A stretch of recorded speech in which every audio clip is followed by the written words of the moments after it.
This is a special presentation brought to you by the Kings of Sport Network. You are now down with the Kings.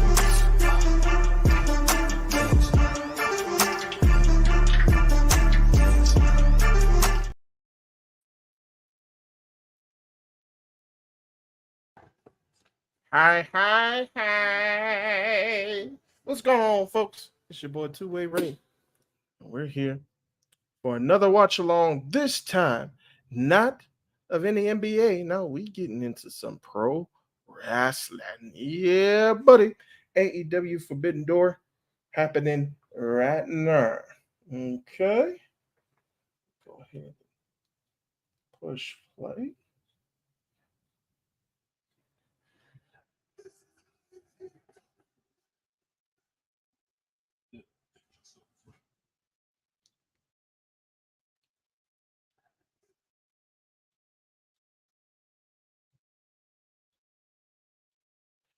All right. So, hope you all are doing great.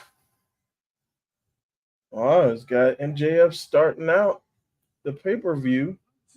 Long Island's own AEW taking place in Long Island. I believe it's the USB Arena. So I guess we're getting MJF versus Hechicero right off the bat.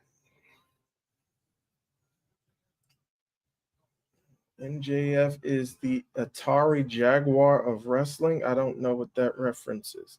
I mean, I know what a Atari Jaguar is. I don't know how it relates to MJF. Atari Jaguar wasn't that really good, so I don't know why they would use it to compare to MJF. I'm sure MJF doesn't even know why it has it, but of course he's playing to the crowd.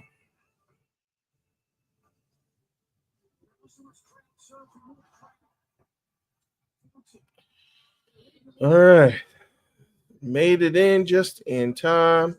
Hope you all are doing well. Those are joining me on X, Instagram, or X, Facebook, and YouTube. Welcome in. Welcome in.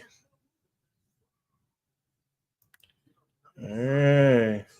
Ooh, getting started. And as we get started with this first match of the card,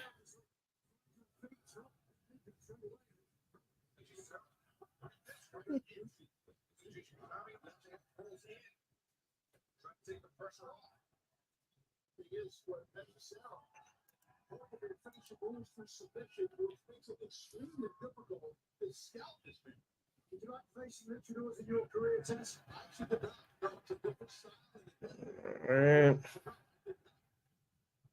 Looks like MJF has some New York Mets inspired gear on. Oh, he's setting up the handshake. You know what he's fitting to do.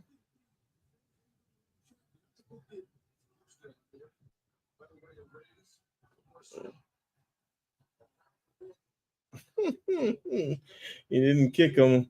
He didn't kick him below the belt, though.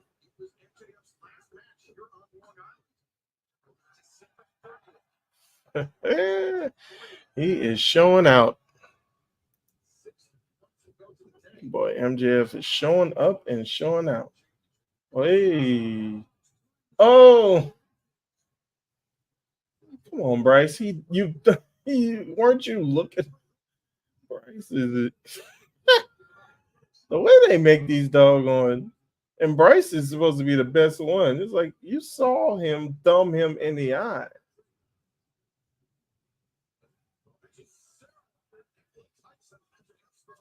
And Hechicero matching the dastardly deeds,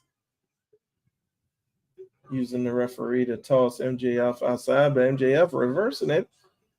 Hechicero right into the barricade, and here we go to the other side. Bow in the barricade, bring him back up. Oh, seating him in the corner of the barricade. Now he's Is he looking for a drop kick or a splash? What's he looking for?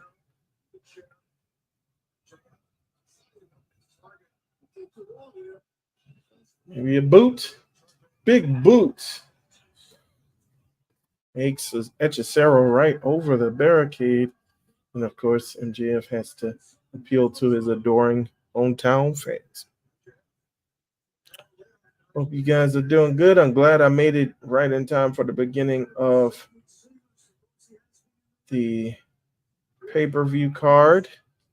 I didn't get a chance to watch any of the 0 hour or the pre show.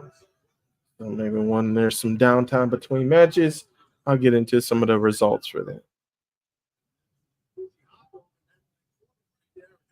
Also, if you are a Patreon paid subscriber or a Patreon patron, you can join me right up here.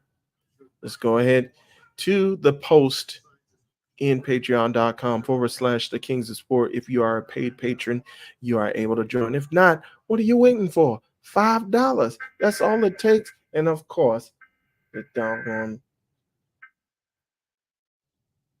thunderstorm alert system is going to come on. Of course, of course. Oh, jeez. The National Weather Service in Sterling, Virginia has issued a severe thunderstorm warning for Good thing I'm in the house. St. Mary's County in southern Maryland, northwestern Hope you guys are doing well. Prince George's County in central Maryland. Also, if you're listening, keep your ears out. We should be having a live podcast for the Kings of Sport proper tomorrow early afternoon or later in the afternoon. So keep your ears and eyes peeled for that. All right. Cause some trees and large branches to fall. This could injure those outdoors as well as damage homes and vehicles. All right. Of course, I got MJF winning this match. No surprise. But we got some other big matches coming up. We got Orange Cassidy versus Zack Sabre Jr. I do know the difference between Zack Sabre Jr. and our boy Will Ospreay. I do know the difference. I just needed to get my stuff in. If you're an avid listener of the Nubian Wrestling Advocates, you will get that reference. So, if not, what are you waiting for on that part? Go ahead, follow Post Wrestling wherever you get your podcasts, and once a month, every third Saturday or every third Sunday of the every month, myself, the Godfather Nate Milton, the Professor Chris Ely, and the youngest in charge Andrew Thompson. We come and we just share our thoughts about the wrestling news and notes and upcoming cards from an Afrocentric lens. So, all right. So now I got to get it back on Triller. Triller TV.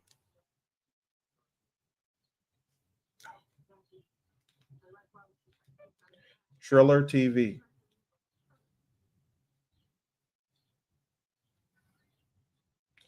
It's a good thing about my cable service. I'm able to have different apps on it.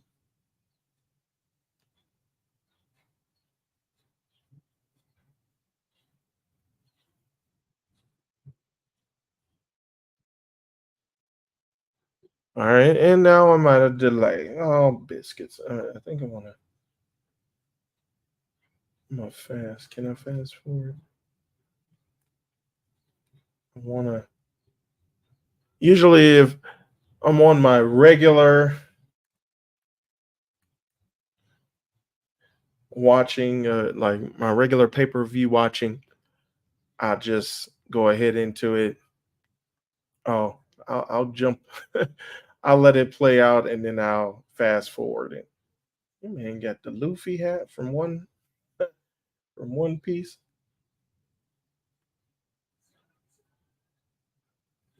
Oh, looking for Pile Driver. No. JF looking for a pound trainer now. Web brings up the knee. All right. Trying to get it live.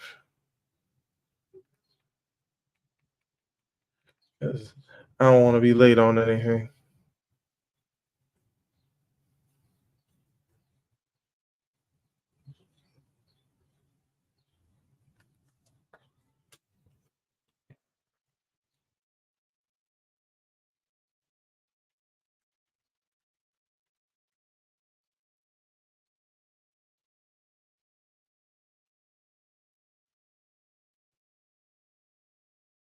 Yeah, get started.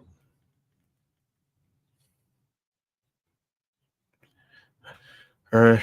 And also, if you guys don't want to join me, if you're not a paid patron,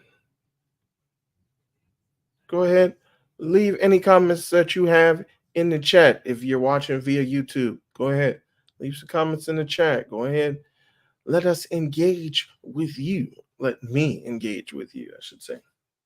I'm saying us like I got venom with.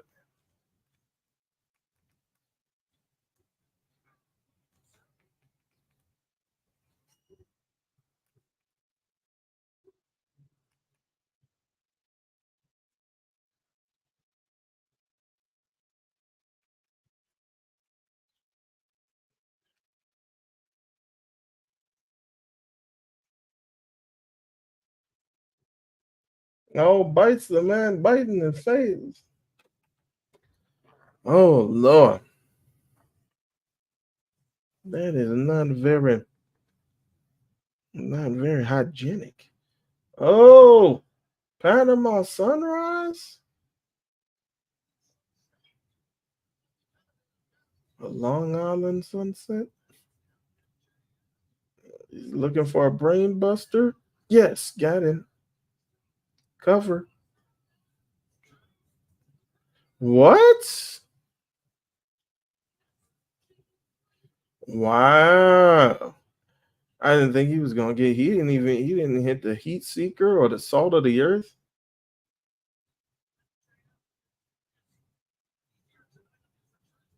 Man, I don't know how that makes sense.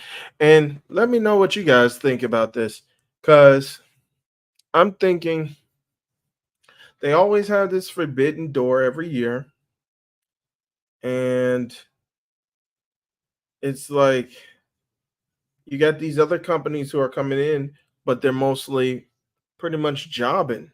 It's like New Japan is just jobbing, and now you got CMLL just jobbing, and then you got the TBS championship coming up with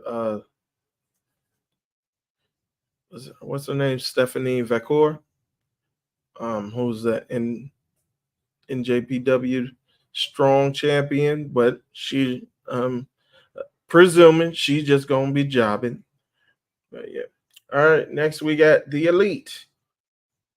Kazuchika Okada and the Young Bucks versus the Acclaimed and the Ace Hiroshi Tanahashi.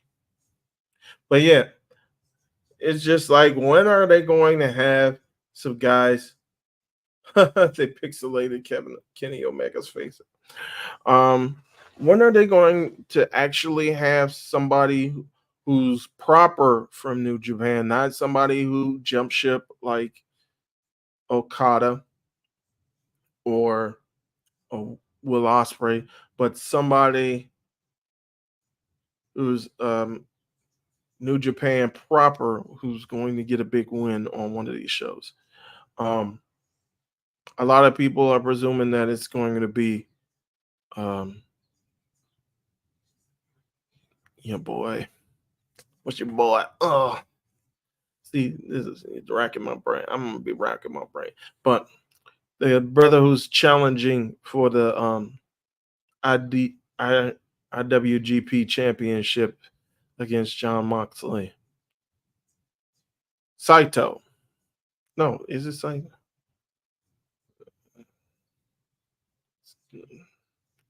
Naito. Um, I called the brother Saito. Naito. Um, I think he's going to pick up the win, but then again, it. I mean, it wouldn't be much of a surprise because like John Moxley could be taking a break, or he could just be falling back in line with just doing primarily stuff with Tetsuya Naito. That's the full name. Of course, it comes to my mind right now. But John Moxley, I think he's primarily doing stuff with the Blackpool Combat Club. So I don't know. I think I don't think that qualifies. I think some people can say it qualifies, but it's just like, for example, let me think of one of the matches. Let's say Zack Sabre Jr. Zack Sabre Jr. versus Orange Cassidy. Um, I think it would be a big move if Zack Sabre Jr. was able to get the W today. Um, that would just kind of push him one more step closer to that upper echelon because I think he should have challenged for the IWGP Championship a long time ago, but like years ago. So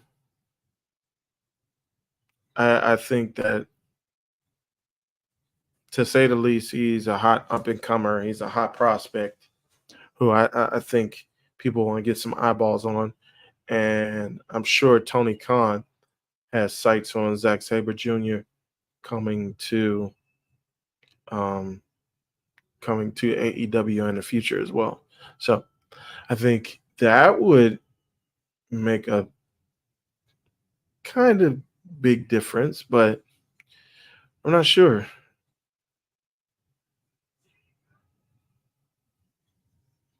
because at the top of the card, you don't really see double handshakes. Like you don't really see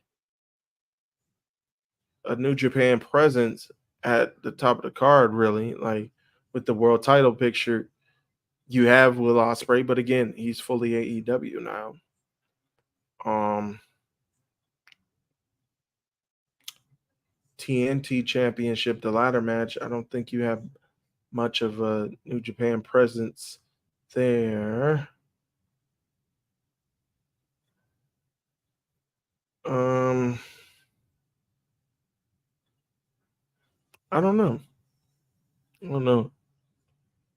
It's like, are you making like are you are these companies still benefiting just because they're getting on like a high level platform? Are these companies benefiting in any other way than exposure? I don't know.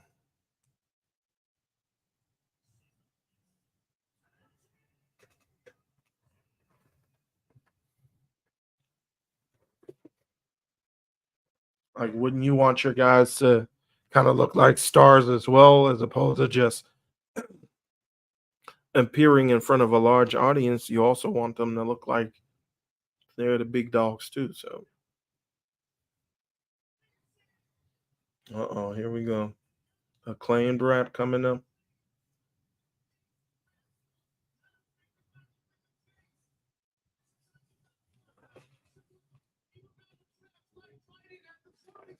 Hmm. Biden reference.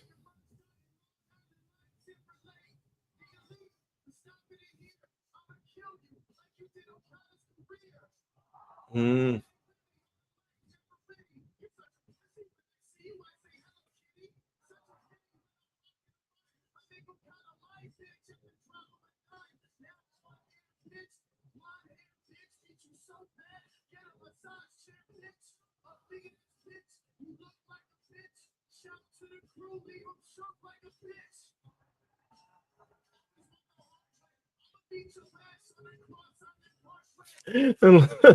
While Max Caster is rapping, doggone Tanahashi is just still playing the air guitar. Like, what are you doing, brother? And he had a few good rhymes in there. Kind of alluded to Kendrick.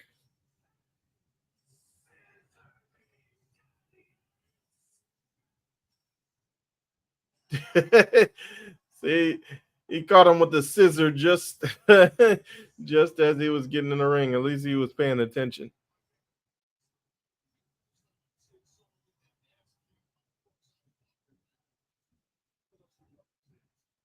All right, here we go. 6-man tag, trios, if you will. Hold on real quick. I'm gonna get me a sip of water.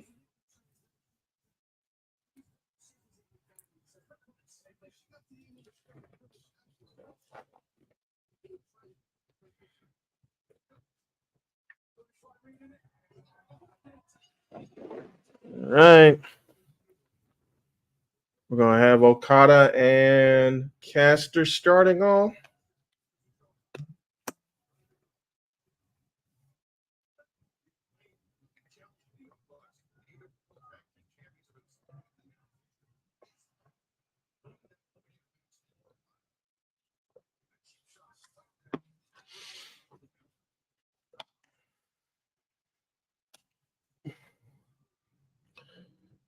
And now Tanahashi, he got a cheap shot, and now he's tagging in. Got a mouthful of fresh veneers.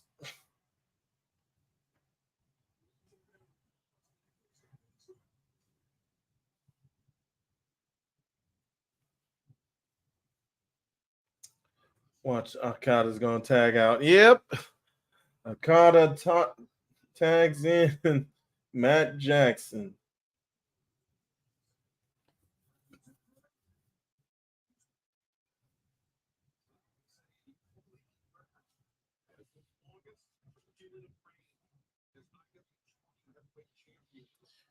All right. 14 good people joining from X. Thank y'all for joining. At least peeking in. Appreciate you.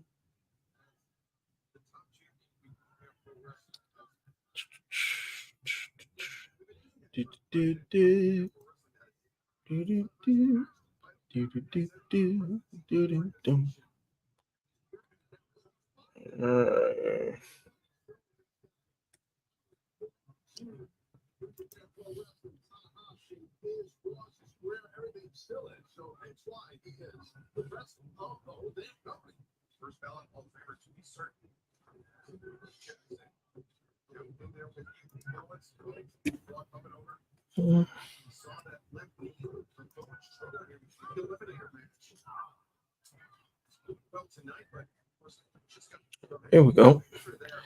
Go ahead and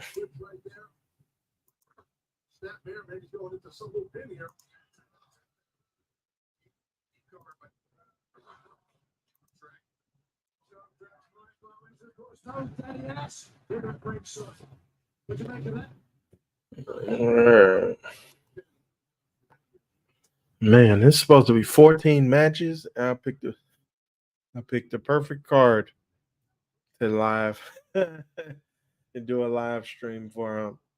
Supposed to be 14 matches, bro. Come on, B. That's gonna be tied. Oh, they're gonna be doing a double scissor me timbers. They gonna do a double scissor me timbers.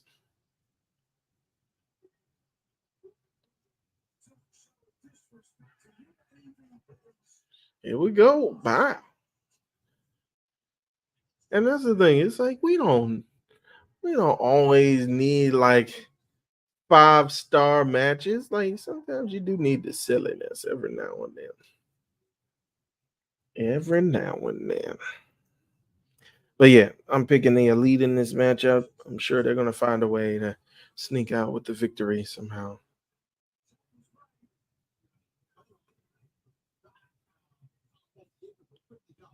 Okada in now.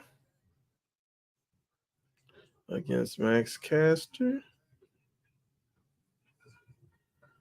Hey. Alabama. Oh, no. Ooh, Air Raid neck breaker.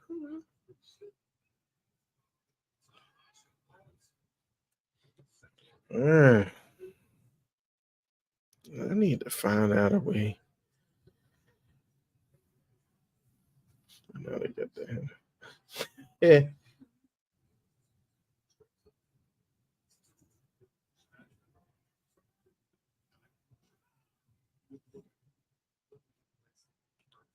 But no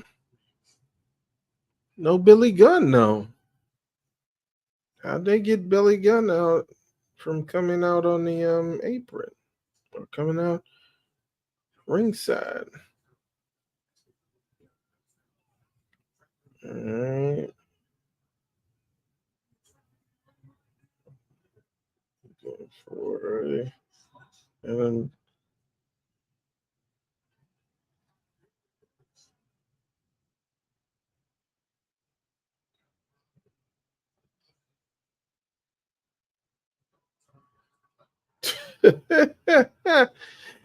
man, Okada, no matter what you say about that man, this dude is finding he's finding his role within the elite, and he's just being that. Like he's just being like that jerk, bro. And I'm loving it.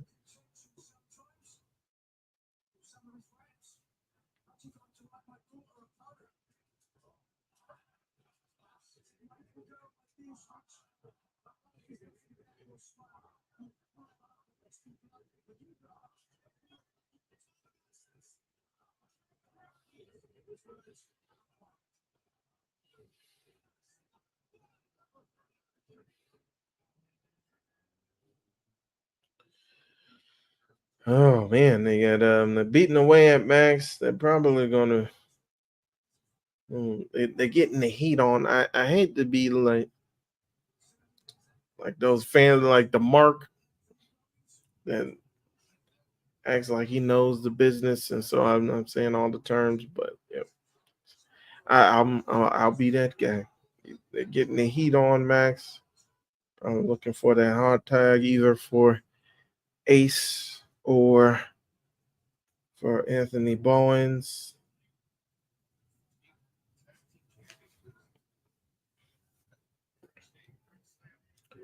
Do, do, do, do, do, do, do, do, do, do, do.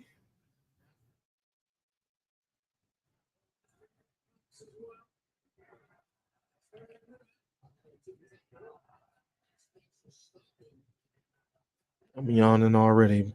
It ain't even 9 yet. It ain't. It's just now 8:30. I'm already yawning.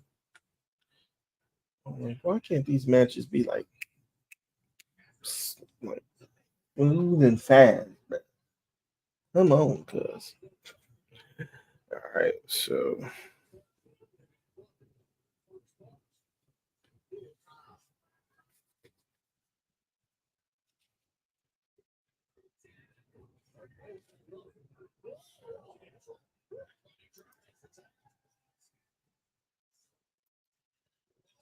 all right, there's a hot tag, Anthony Bowens. Hey. Ooh, hard right hand, but raking the back of Anthony Bowens is Matt Jackson. Oh, is Matt Jackson? Is he looking for the Stinger Slash? Oh, misses it. Oh, friendly fire. Ooh, them up on like in a torture rack style motion, and then face first, like a reverse angle slam.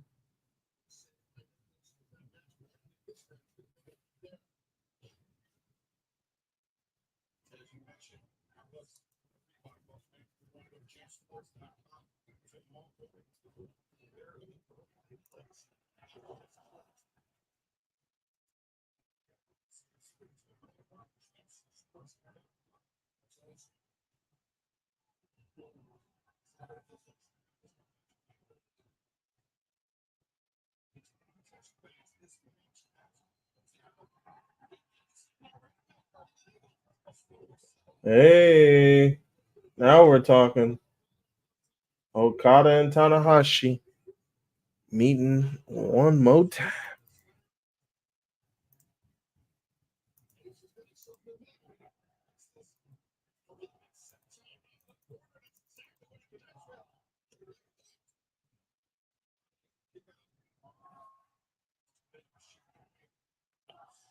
Mhm.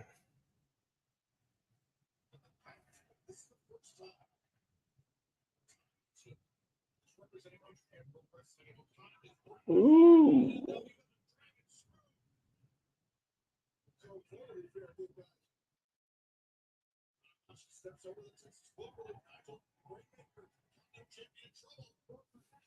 Oh.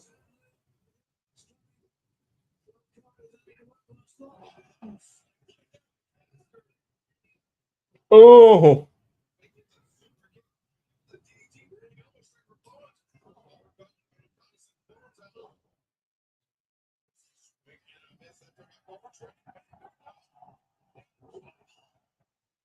Oh, arrival into. Oh, he's up. Oh, mic drop. Nah, are we looking for the high five flow? Are we gonna get an upset? Oh, they should have just pinned him after the mic drop. That was so stupid. He's up for the high fly flow though. They cleared him. Here we go, high fly. Oh, with the knees. It got the knees in. I think it might be time for a good old fashioned super kick party. They're pumping up the pumps. Ooh, super kicks for the acclaim. Ooh, the back of the head of Tanahashi. Ooh, front of the face of Tanahashi. Double tope hellos. Dueling tope hellos. And now, what is Okada? Okada usually doesn't go up to the top. Is he looking for the high five flow? Oh no, the elbow, flying elbow.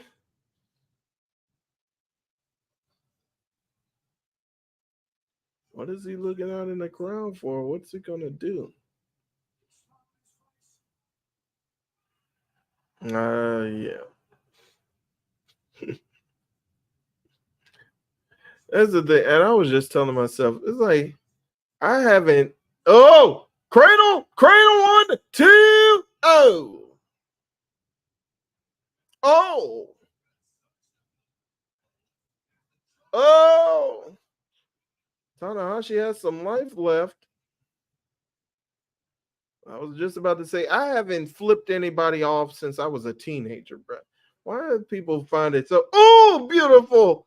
Best drop kick in the business. Well, second best to AJ Styles, and now the Rainmaker Lariat cover. Game over. But yeah, I haven't flipped anybody off since I was a teenager, bro. That was like at least 20 years ago. Like, I don't know what. And people be doing it in pictures too. Like when they taking regular photos. It ain't even if they mad at somebody. They be posting regular photos on Instagram with the middle finger. What's up with that? I don't understand that. Now I see why Okada flipped them off because he has disrespect for the crowd. Oh, and here comes Daddy Abs.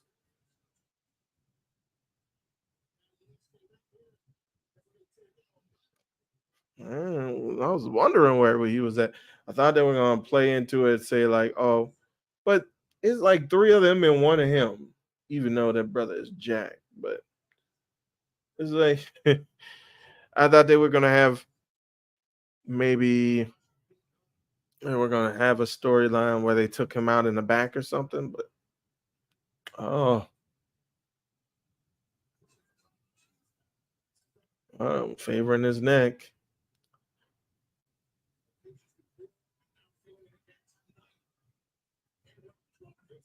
I think he's gonna be all right though.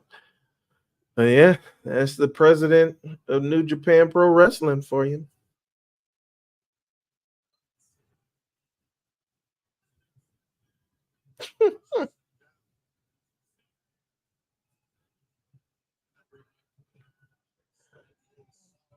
This is somber. Ain't nobody. They were getting ready. They were looking like they were getting ready to scissor. It's like this man looking like he died.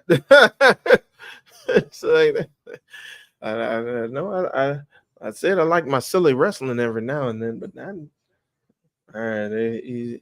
He's all right. All right. We'll see what we got next. Oh, is this gonna be? Oh no, it's gonna be Shingo Takagi versus Brian Danielson. Now this one would be a big move if they have Takagi get the win.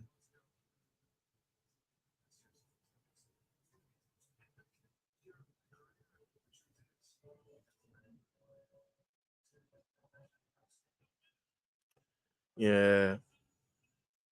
Like although I do think Danielson is going to get the victory, I wouldn't be I wouldn't be mad if Takagi was able to get the W.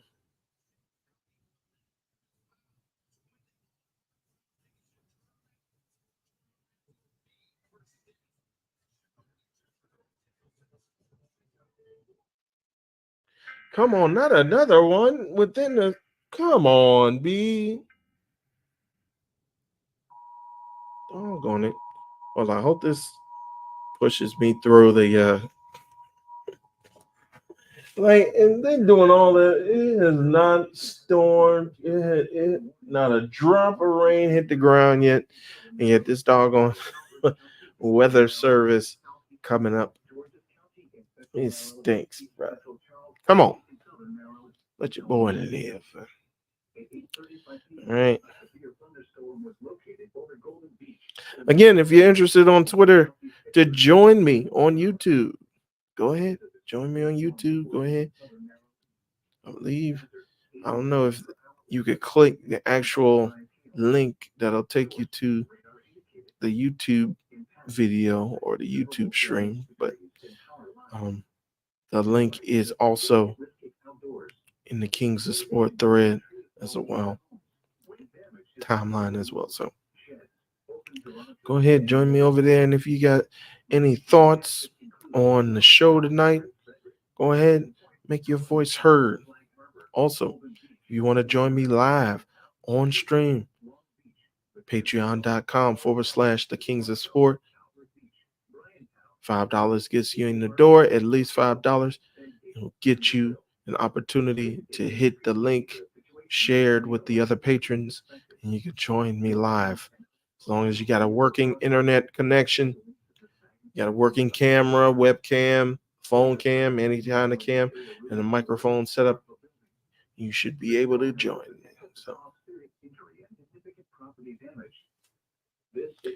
thumbs up from Facebook. Thank you, Harrison, for the thumbs up. Appreciate you. All right. Got two people watching on the Kings of Sport YouTube page. Thank you. Thank you. Come on, B. I don't, bruh, I'm safe. Wrap it up, B.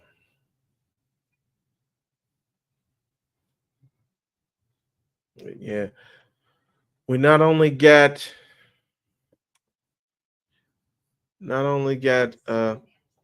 Triller TV. We not only got Brian Danielson versus Shingo Takagi, but we also have Jeff Jarrett versus the mystery opponent. I believe Adam Page, Adam Page, or Hangman Adam Page, rather, returned last night on Collision, but he didn't make it clear if he would be that mystery wild card.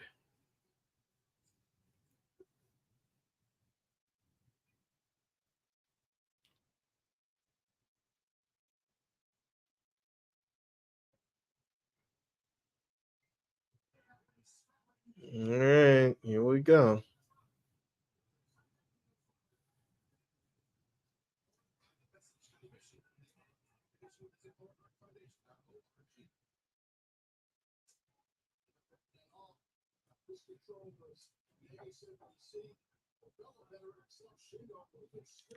Oh, and if any of y'all were able to catch out any of the charity stream that was put on by Martin Bushby, thank you for tuning in. It was a fun time. We joined him as he was 9 hours deep uh, into the 12-hour charity stream.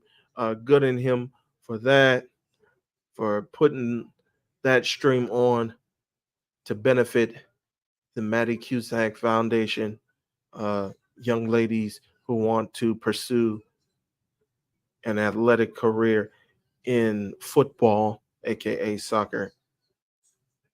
Um, Going on him for putting that together. They made their goal. So again, if you were a part of that, if you donated it, we appreciate you uh, reaching out and supporting them. So Martin Bushby and the good fellas over at Poison Rana.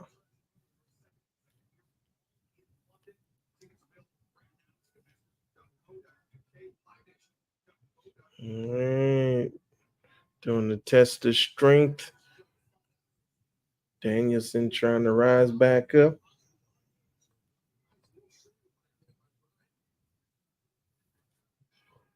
Holy moly donut shop.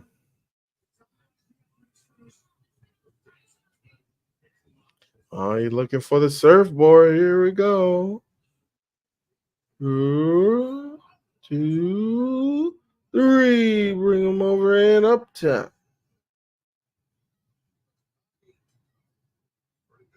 And into the chin lock.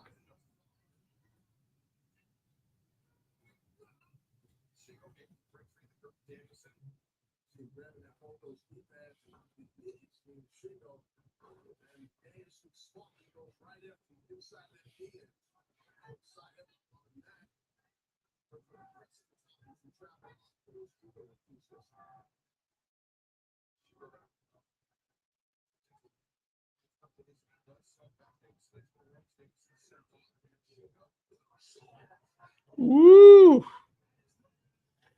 That's the thing. Doggone Brian Danielson trying to go on, go head to head with somebody with strength moves. That's not gonna work. That's not gonna work at all.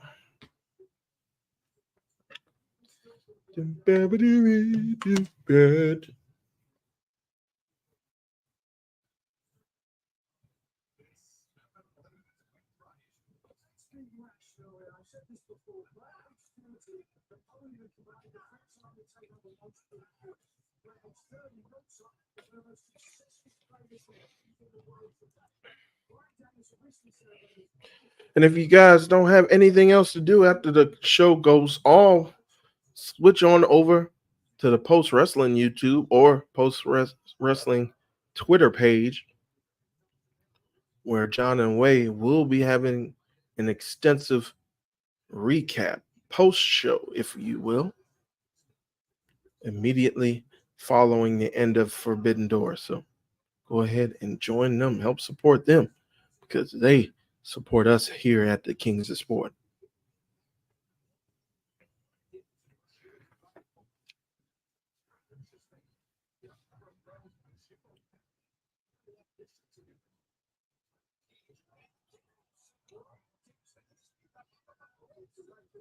Mm.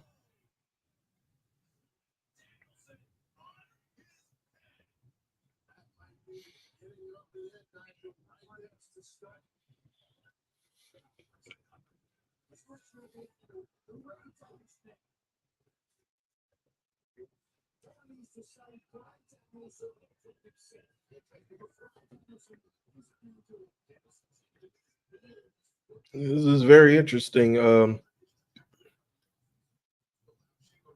Nigel usually trash talks a lot about Brian Danielson, but he's actually showing or feigning concern for Danielson. So that's a change. All right, we got Doc Sampson making himself seen, acting like he's actually doing something for Danielson.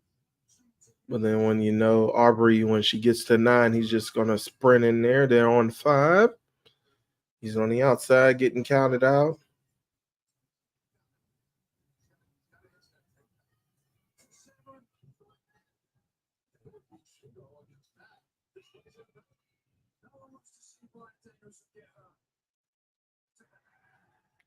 There's the insult. Oh, beautiful suplex.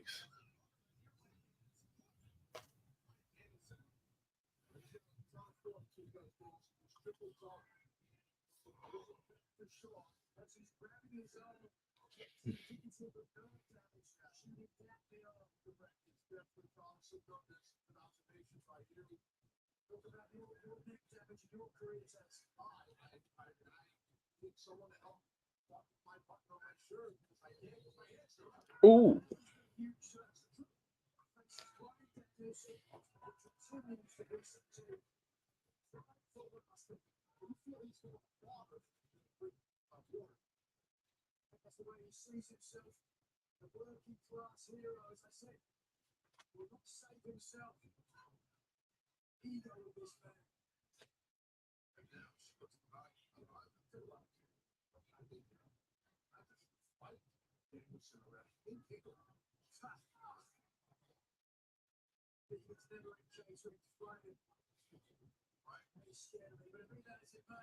Ooh.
Ooh.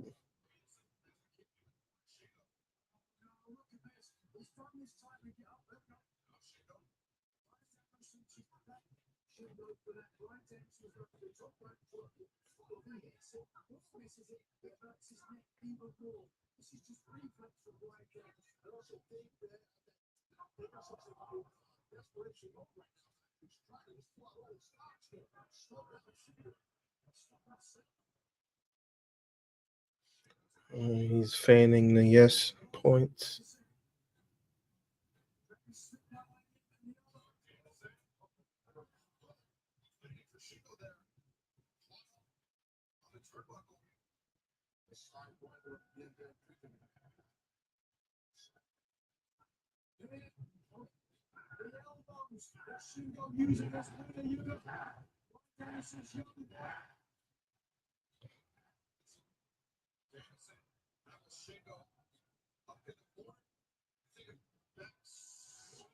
Eesh.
Oh!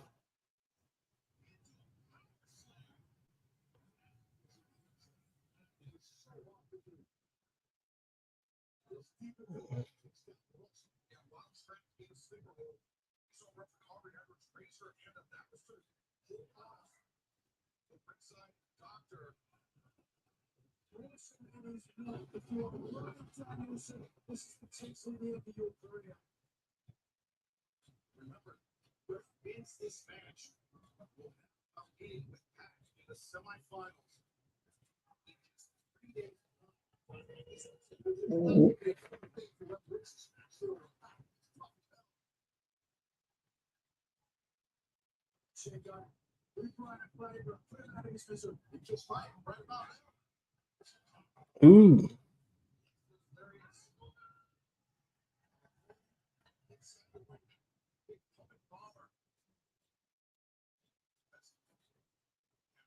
Oh, he's taking him to the top rope.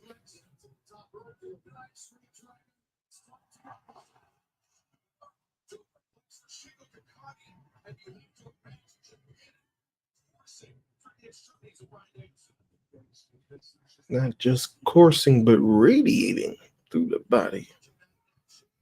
Ooh.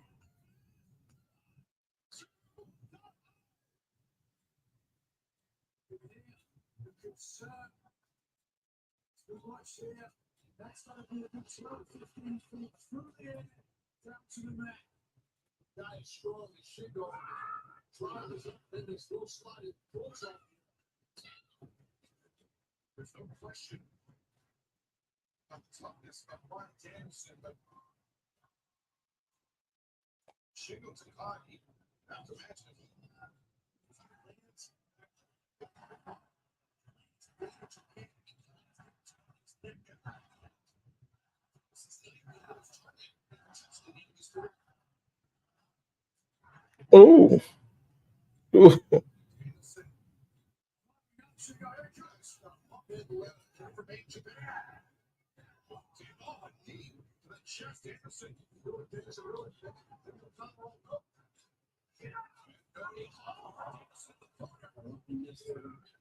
Oh, cleaned his clock.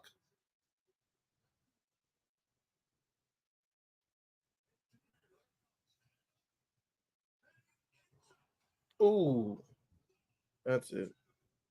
Oh, he kicked out.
And that's even if you don't speak English, all you got to do when you face Byron, I'm about to call him Byron Daniels. All you had to do when you face Brian Danielson is just do the yes chance. Oh, working on the wrists. Trying to get it around for the label lock.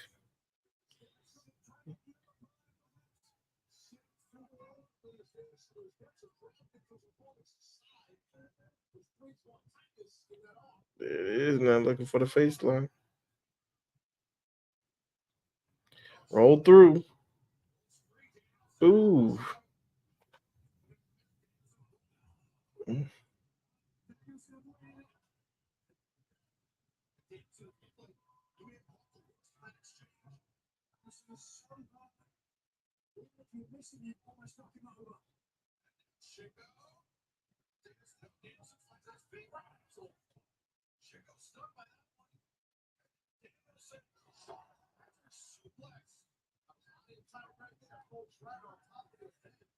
It's a good match, man. It's a good match. Again, too long. Especially we got 11 matches after this. Is it too long? This need to be a good 10. Hey, 10 minutes. Come on now.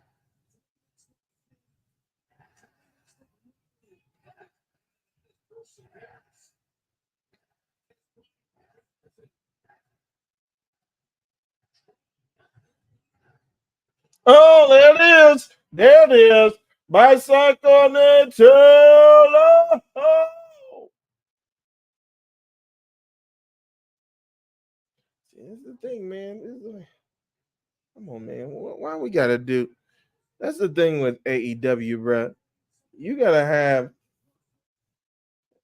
Why we gotta have 5, 6 matches that are acting like they the main event, and then you gotta have this person kick out the finisher, then the other person kick out the finisher, then 2 matches down the line, that person kick out the finisher. It's like, come on, man, just seal it up in a bow, bro. I'm trying to go to sleep. I gotta go. I know I got a long while away, but it's just now. Now they've been wrestling, bruh. They've been wrestling at least 20 minutes.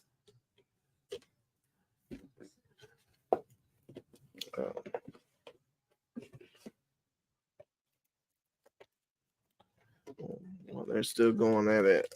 Show you guys what I got. I went to Too Many Games convention yesterday. Only stayed for one day, but it was pretty fun. It was up in Oaks, Pennsylvania. I stay in the DC metro area. Reaching back like that.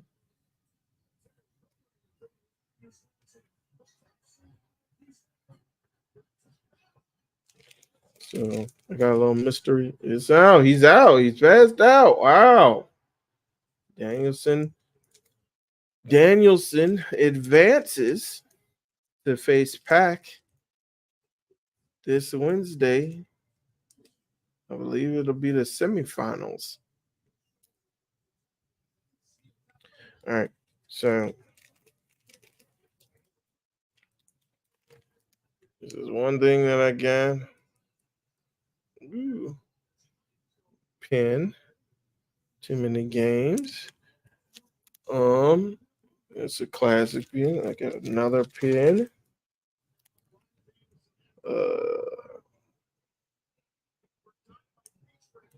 Grand Theft Auto inspired.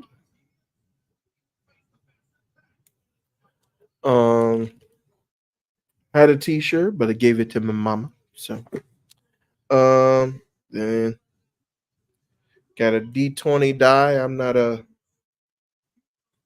big I'm not a D&D guy like that. So I don't know. Focus. All right. Then I think that's the best I'm gonna get. But and I got a sticker. Too many games. Oh, too many games. Too many games. Oh, that's perfect right there. All right. But yeah, pretty good. And then I got a whole bunch of games, but you guys ain't come here for that. And not a whole bunch of games, but good amount of games. I traded in some games that I already had to swap out for some games that I wanted, including, you guys can't see it, but up on this shelf at the top of this shelf is a Sega Saturn game that me and my brother used to play as kids, bro. Brought back memories. My mother actually got us the Sega Saturn before she got us the Sony PlayStation. So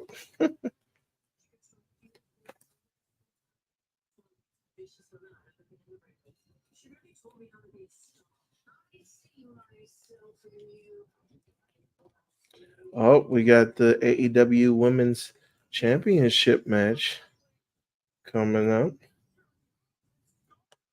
We got Mina Shirakawa versus Tony Storm.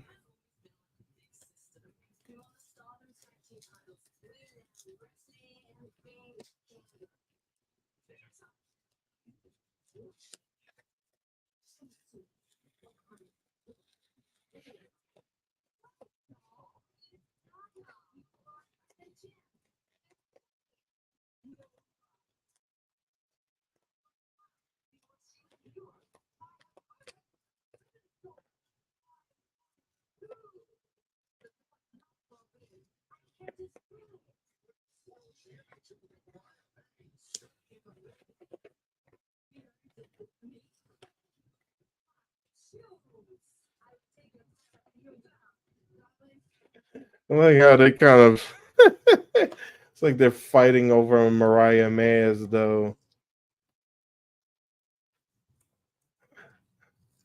They're fighting over, I'm like, it's a love triangle. Of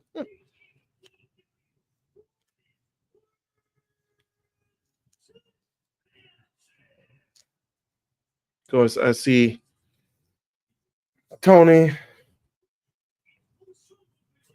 Shibata.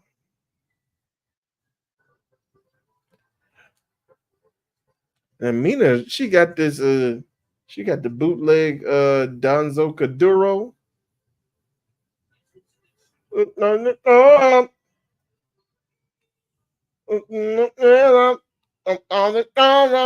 Don't be monetized, don't be the border. Um, oh Lord.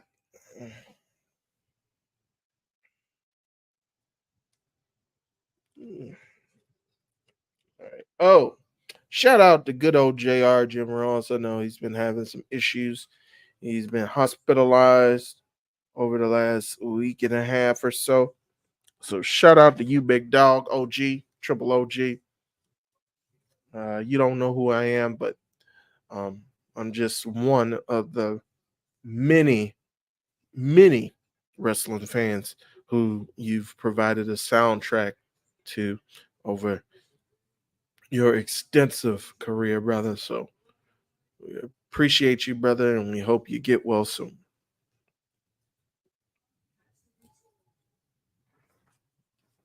Oh, Mina. Oh, she out, Mariah out there already. I see a turn coming, man. I don't know.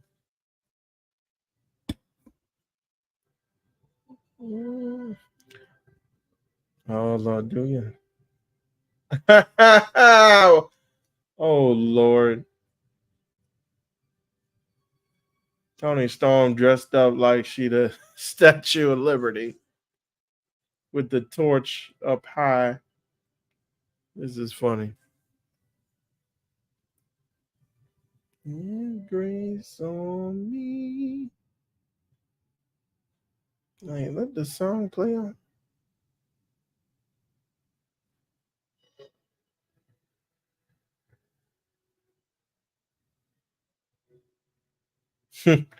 uh, did the switcheroo. Instead of the torch, she had the championship raised high. It's hard to do when it's completely dark. I wonder who helping her with that. Is it Brother Luther?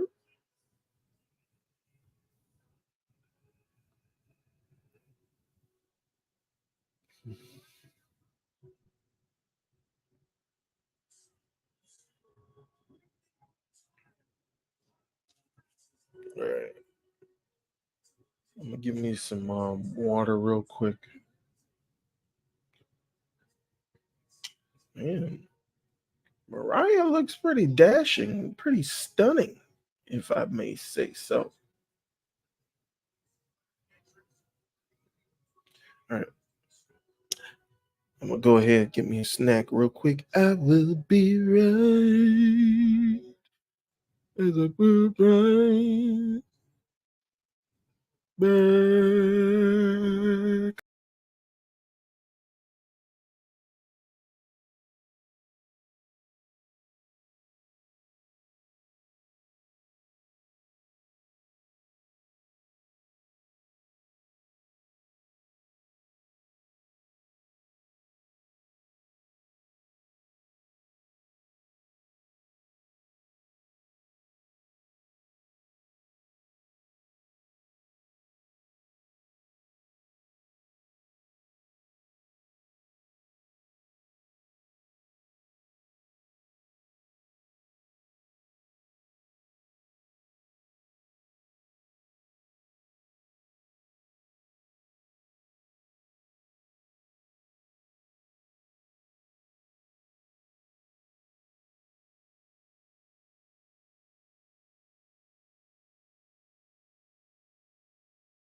And we back. We back like we never left.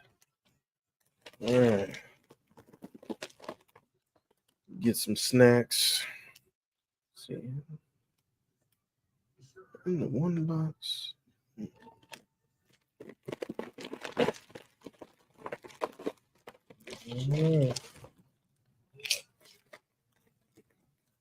Well, while I was gone, Mariah May pretty much gave bouquets to both women, but still has not made a choice.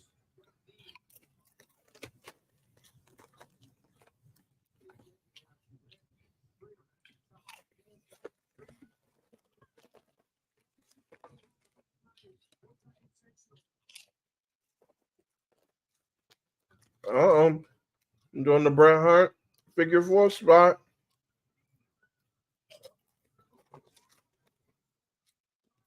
Rick Knox, shouldn't you be counting, bro? He's got EW ref, bro.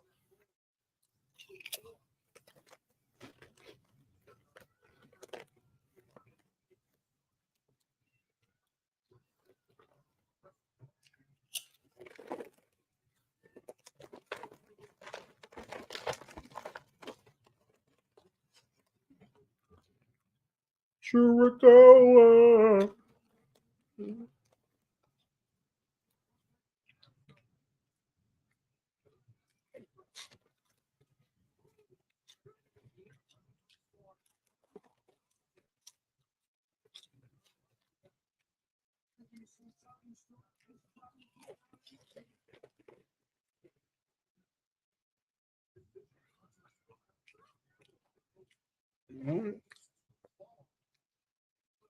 Back there, bro, out of the corner.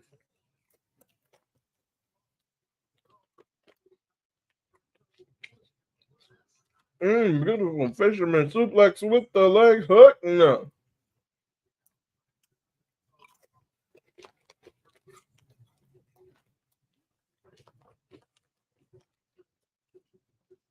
Again, not going to be much of a surprise if Tony Storm wins. So look forward to that. Uh-oh.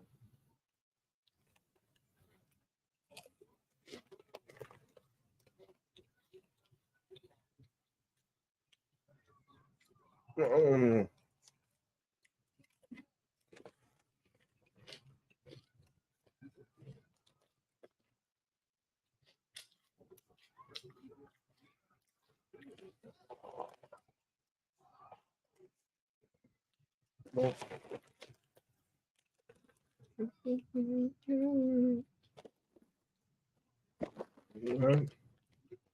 Maybe having a guest join us soon.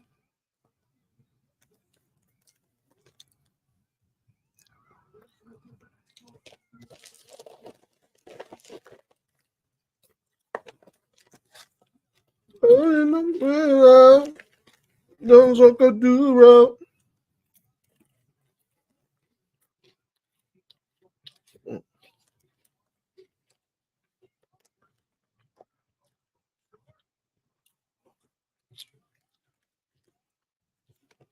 Mm.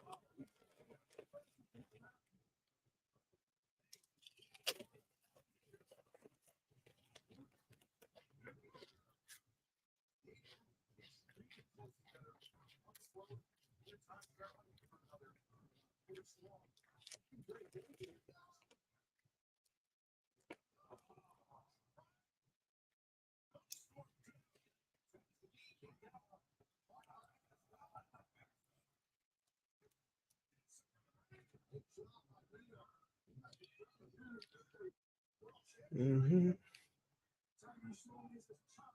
Oh, never mind. All right, well, I'm gonna get my one more chip in before I bring in one of the other kings. Oh, get my earbuds on so I can hear them. All right. Without further ado, y'all, I'm being joined by another one of the kings of sport.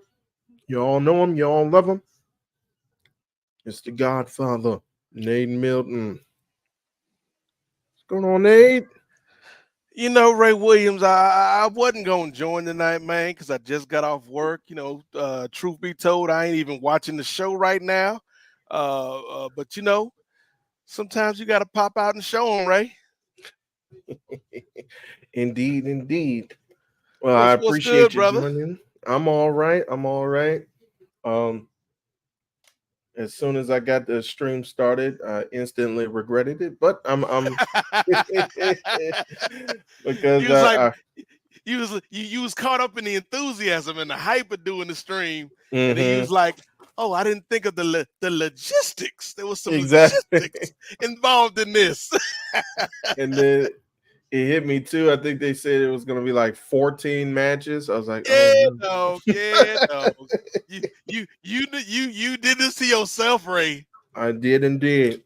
Ain't nobody make you do this, Ray. You did this to yourself, brother. Just earlier today, I was just that is actually a very accurate assessment. I was like, wait a minute, you know what? We could do a watch along. I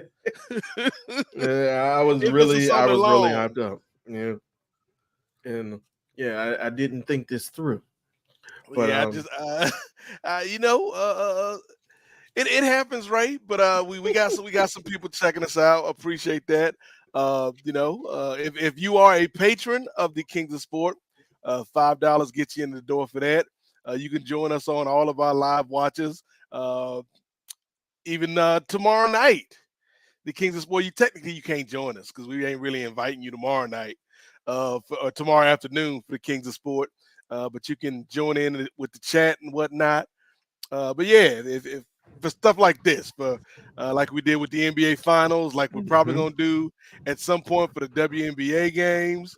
At some point, you know what, Ray? As crazy as it sounds, we might even have to get an Olympic live watch on one of these nights. Oh, like I don't know what time the damn Olympic basketball games are playing, but we might have to do an Olympic basketball watch along.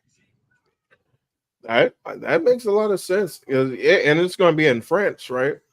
So it shouldn't be too bad. We ain't got no love for them.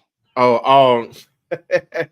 Again, for those who joined us on the charity stream, the 12-hour charity stream for Martin Bushby and the Maddie Cusack Foundation, you guys are well aware of the newfound rivalry now. This is the we this ain't is got the no rivalry love. just sweeping the nation now. This is the heel turn. I didn't know Nate was gonna have a heel turn in France. He's gonna be like Bret Hart. He's beloved in everywhere but France. Exactly. And they just WWE was just in France. They should have brought you. Well, they shouldn't have. Not they shouldn't. I mean, if they wanted that heel heat. That heat, yeah.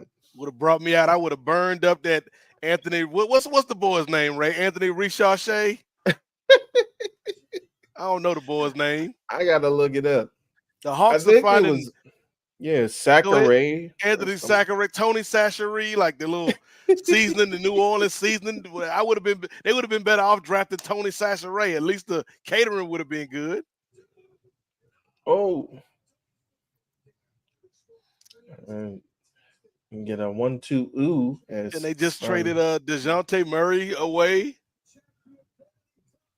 I don't know what the Hawks did. Yeah, man. I don't know what they doing. Just when you thought they had some good steam behind them, and then all right, complete coverage. Where your graphics at, Ray? Where your graphics at, dog? I got it, brother. Hold on, give me a moment. I had to look it up first.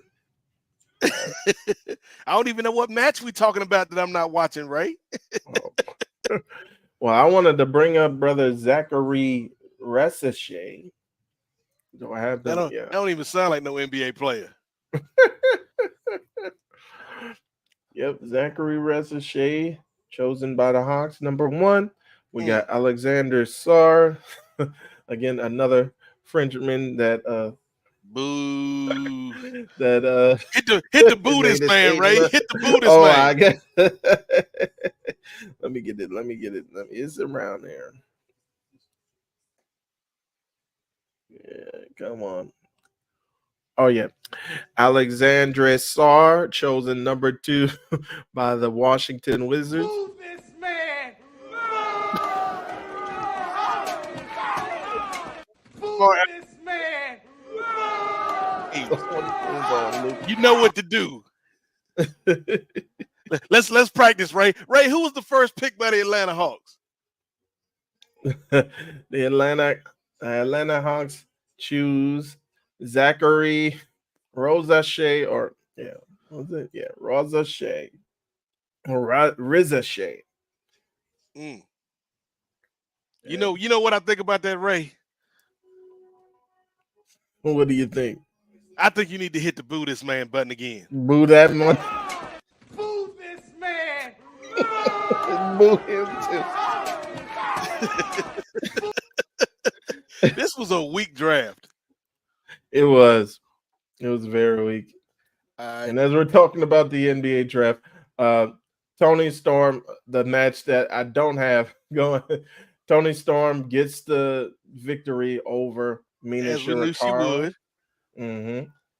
Now they're in the middle of the ring. Shirakawa trying to go by there is the code of honor has been adhered to.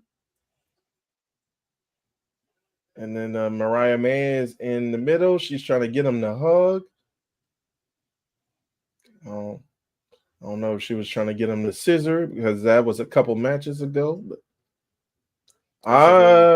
whole different type of pay-per-view, Ray. Is whole different type of pay-per-view, brother.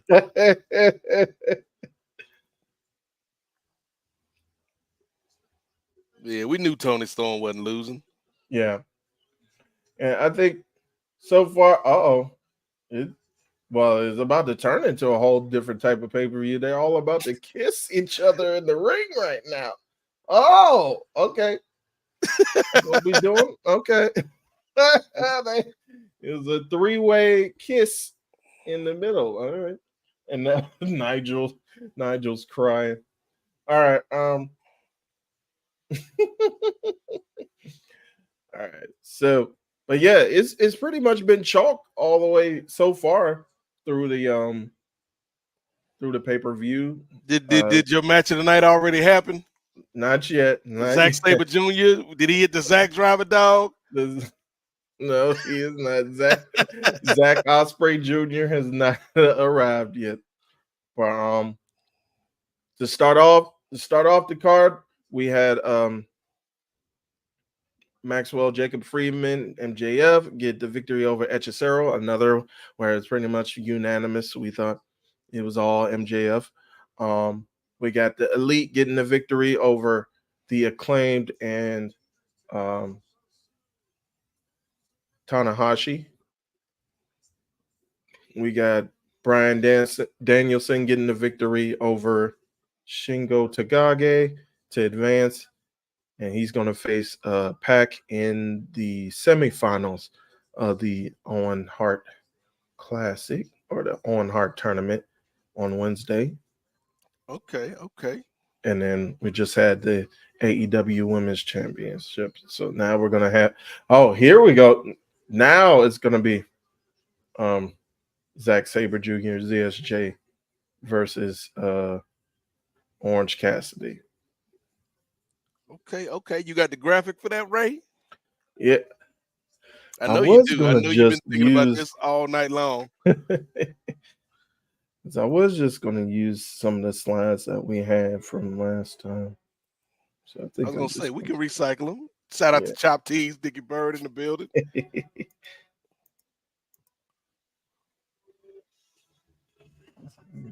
Let me see.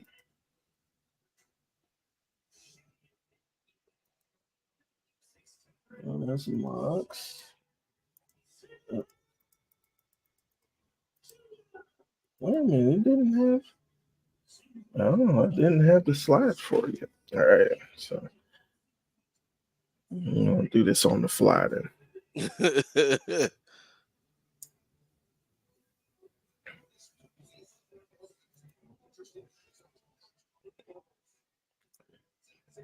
No, this one. So Nate, I was talking about it earlier.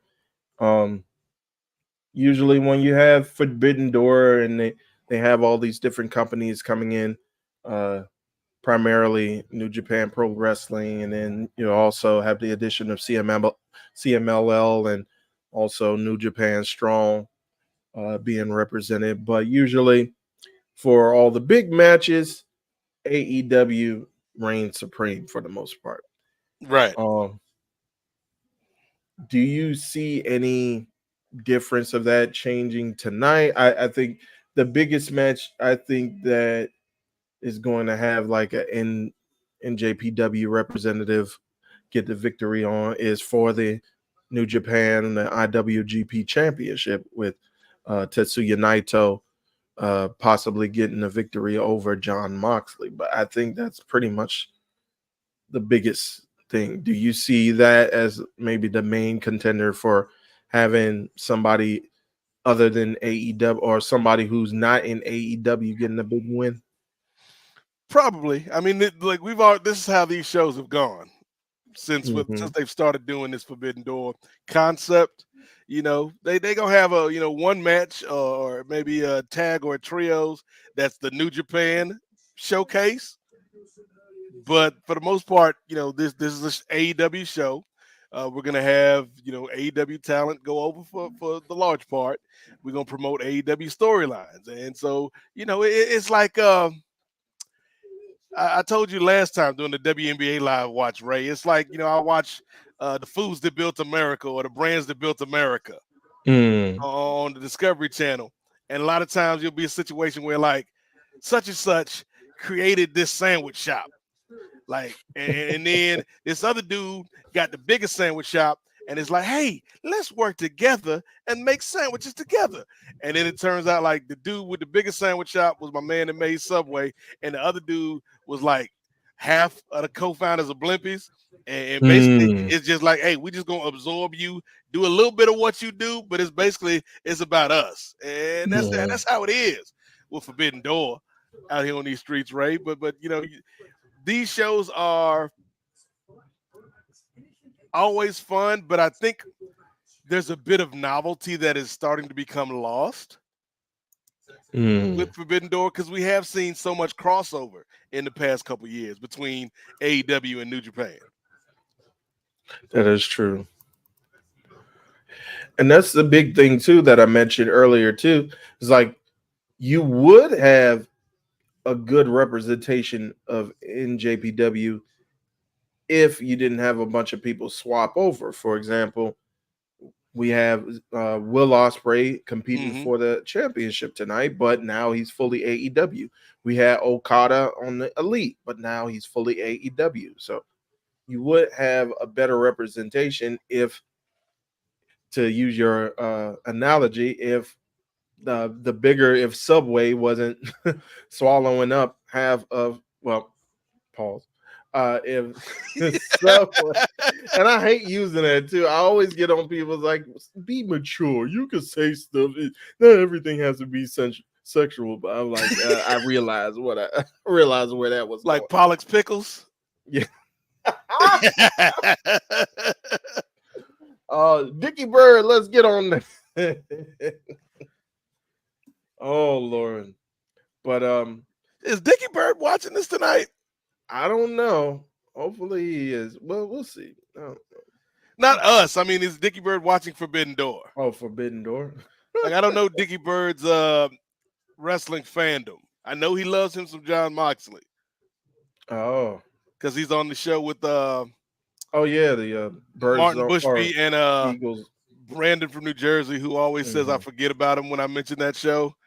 Uh, the Eagles don't hunt flies Mm-hmm. on Poison Rana. Y'all should check that show out. It's a good show. Very good show. But yeah, I mean, he might. I mean, he is. Well, it's Ray. Australia. We're starting to do some numbers now, Ray. We in Oh, double here we go. digits now, Ray. See what happened when you bring the talent to the table, Ray? Of course, of course. See?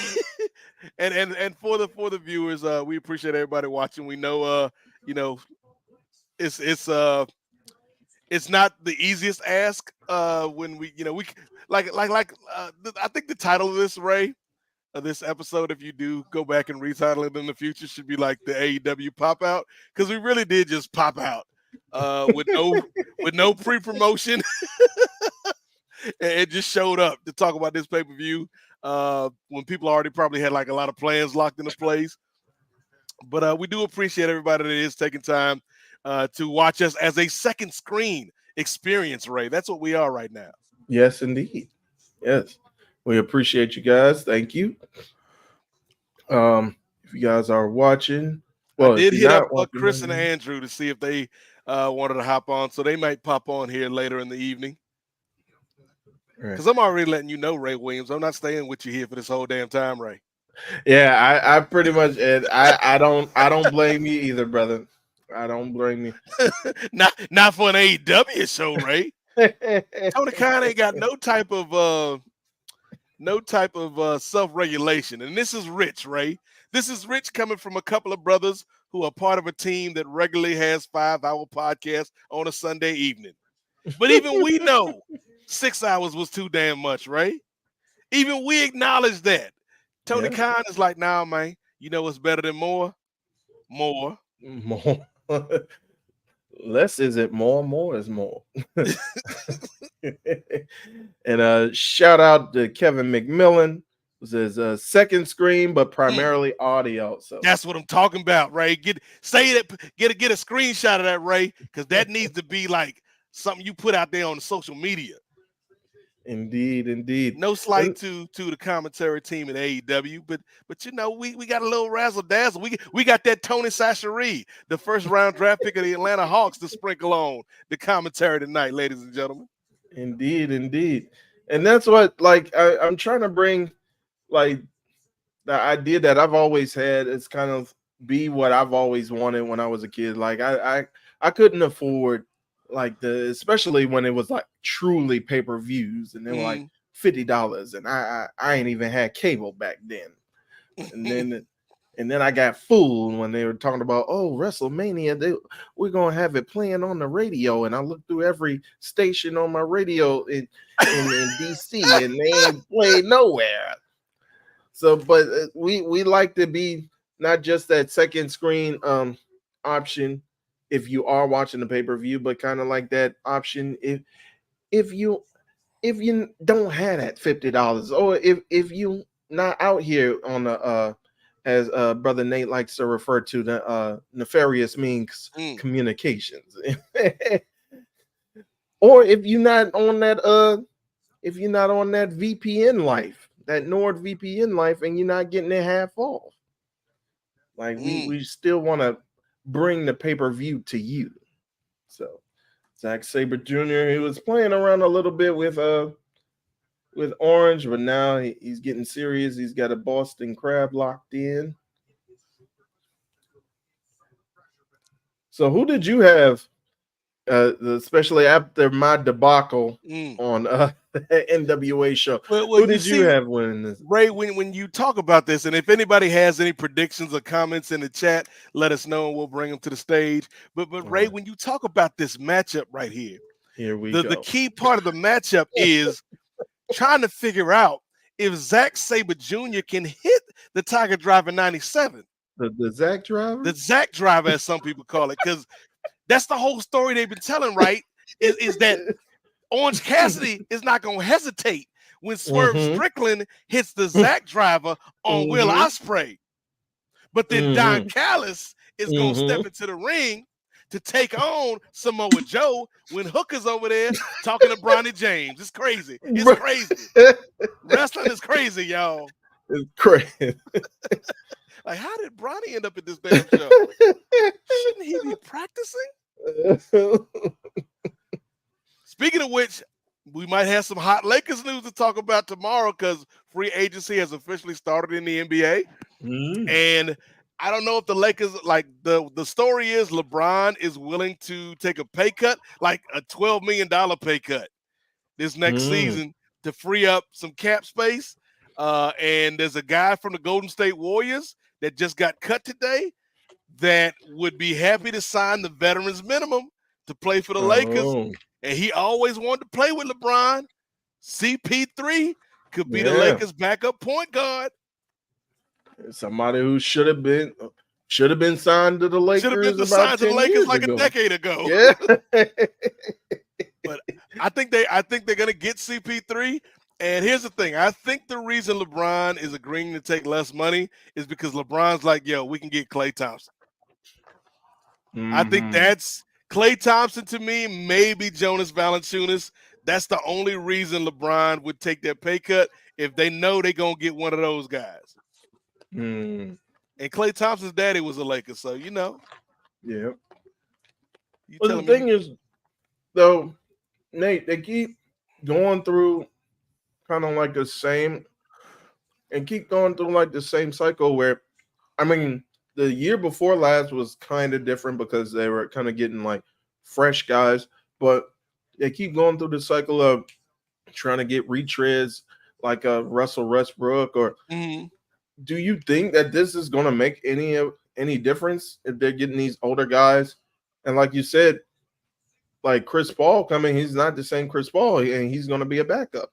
So do you think that that's going to make a difference as far as like getting into the playoffs, past the play-in, or like I think it will. Like there's still the West is so tough. Like the Lakers ain't winning the championship next year because the West is so tough. But I think Chris Paul as their backup point guard, that immediately makes that second unit better.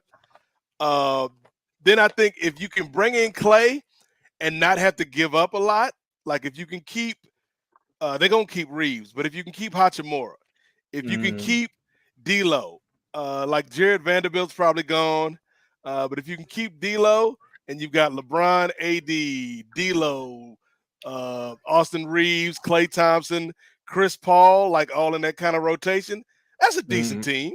That's a team that's at least I'd say maybe a 5th seed in the West, which is better than they were this year. That is true. They're going back-to-back in-season tournaments, Ray. That's what they're going for. Get the banner ready. You may have to make a double-sided pillow for Chris. Speaking of Chris, where is Chris at? Where is the professor? Oh, big flying DDT on Zack Sabre Jr. cover. No. You know what would be great to do, Ray, for these AEW pay-per-views? Like, because you know we can't show the footage.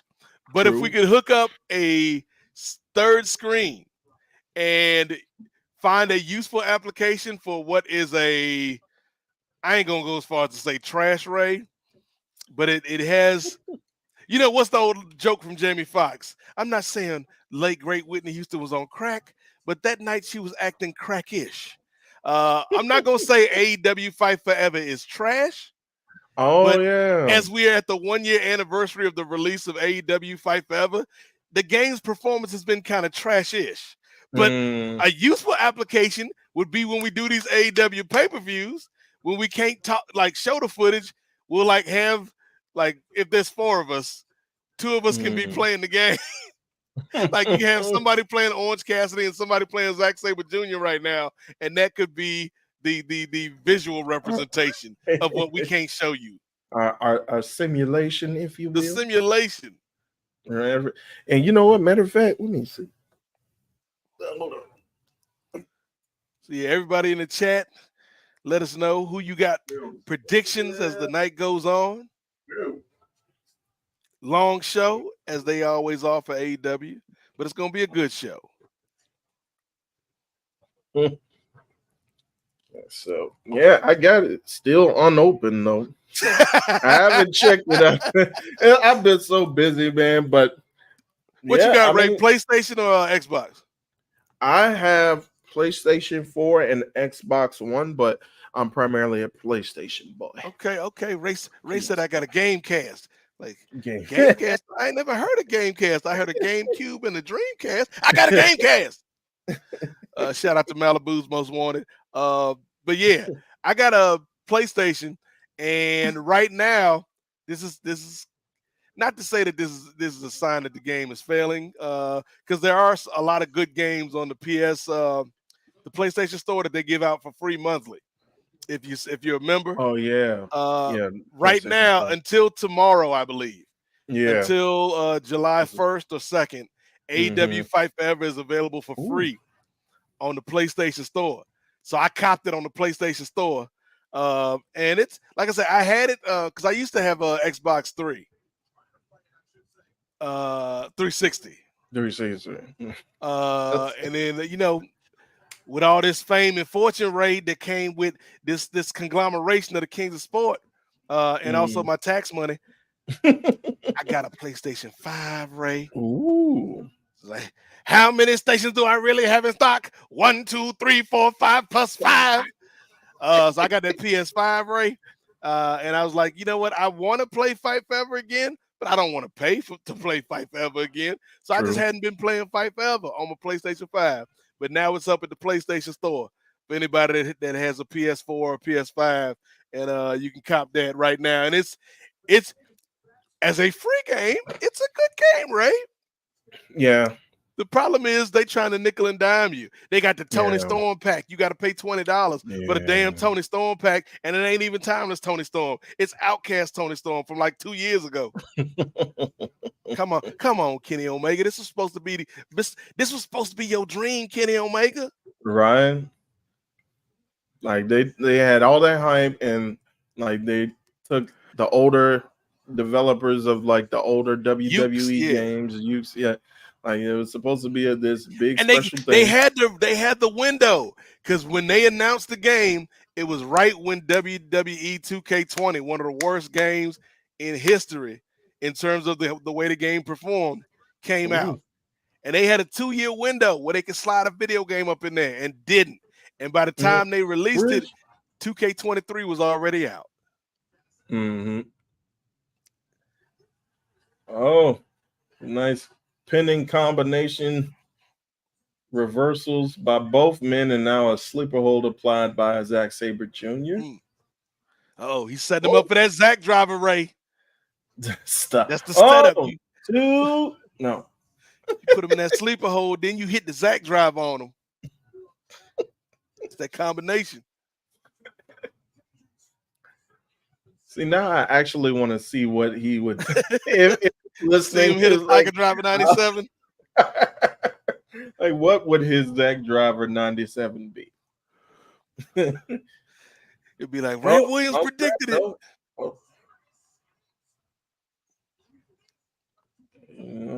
Also, AEW games. How you gonna have me paying $20 for people that should have been in the game from the jump? Exactly. Like, I think they had like a expansion pack with like Claudio in it. With Claudio, they had one with the Acclaimed, who was like they won AEW, I think. He twisted him up like a pretzel. And there it is. Zack Sabre Jr. gets the victory by submission. I guess he's just holding the Zack Driver 97. Nah, you can't break out the Zack Driver 97 unless you're in the main event. That's true. That is true. All right. Cassidy tapped out. He had him wrapped up in a pretzel. He had kind of like the arm bars were kind of locked in like a what's it called? Like the brutalizer, like Pac does, and then he was actually wrapping his feet up kind of in a clover leaf as well, and that was just too much.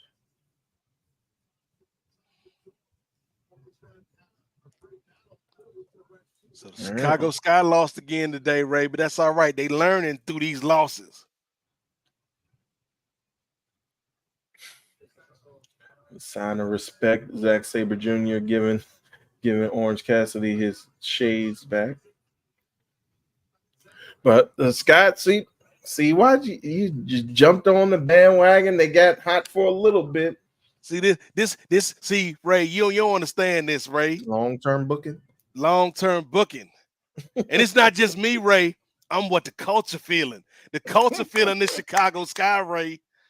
Angel Reese about to sign a deal with Reese's Pieces out here on these streets. That makes sense. Oh Lord. All right, now we got the looks like the trios match with the Learning Tree and whoever they're gonna get as their third. And Black America's own Chris Jericho is going versus Samoa Joe, Hook, and Shibata.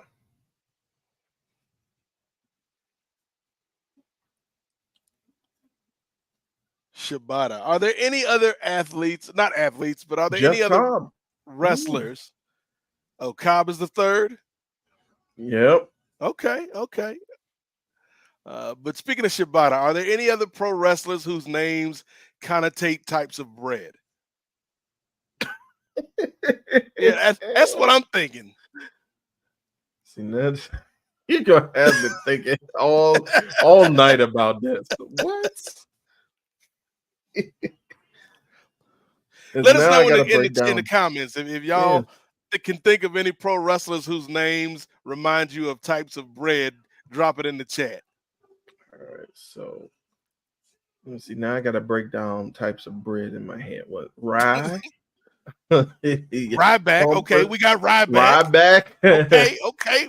We cooking now, Ray. Big Papa Pumpernickel. No, let me. That was a stretch. That was a little. You was reaching for that one, Ray. You was reaching for that one, dog. I can't hurt my shoulder reaching that far, though. Let's that see. would be like a good sandwich. If Scott Steiner had like a sandwich, like in a deli, Big Papa Pumpernickel. I get a little nervous with those vowels and letter combinations in Scott Steiner's voice. He might slip up one day, and it's like, oh, hold on now. What are we saying? Like, you catch him on the wrong day, he might slip up. Right. Like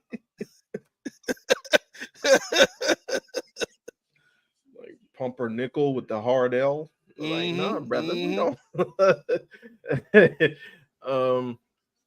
Let me see.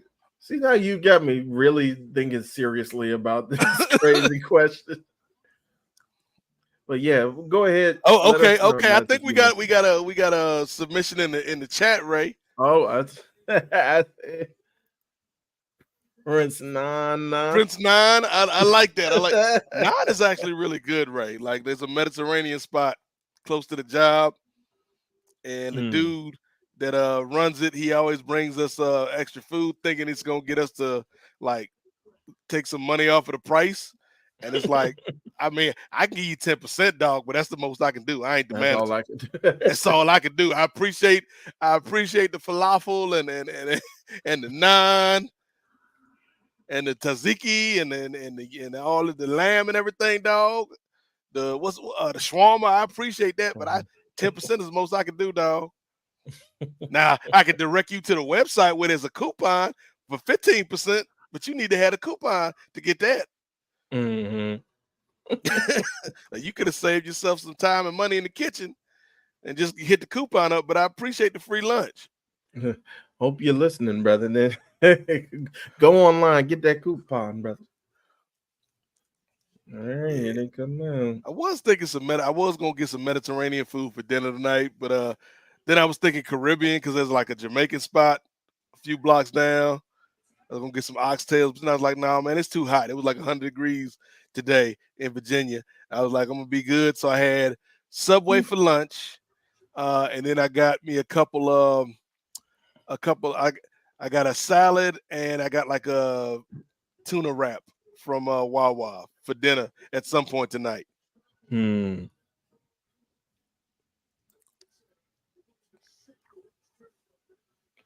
right, so this was one match that was not confirmed in time for us to preview it. So who do you think? We got the Learning Tree and Jeff Cobb versus Hook, Samoa Joe, and Katsuyori Shibata. Who you picking? Who you got? It should be the team with the man whose name connotes bread, Ray. That's who should be winning this. But I have a sneaking suspicion the Learning Tree might be the ones getting the dub, and that nobody needs that. Mm. And that's the thing. Like, first off, now they've changed the nickname of Brian Keefe from The bounty hunter. Bounty Hunter to now he's the Bad Apple. What? Mm, mm, what? mm, What do you think of? Of mm. course, one of these things is not like the other. There's Of so course, many he would be factions in the. AEW. That is true. Like That it's is- factions I ain't never even heard of, and just discovered them through watching Collision the other night. Shout out to Kate from Montreal and our guy John Cena. But the infantry Oh yeah. with a Queen, not Queen Aminata, Trisha Dore.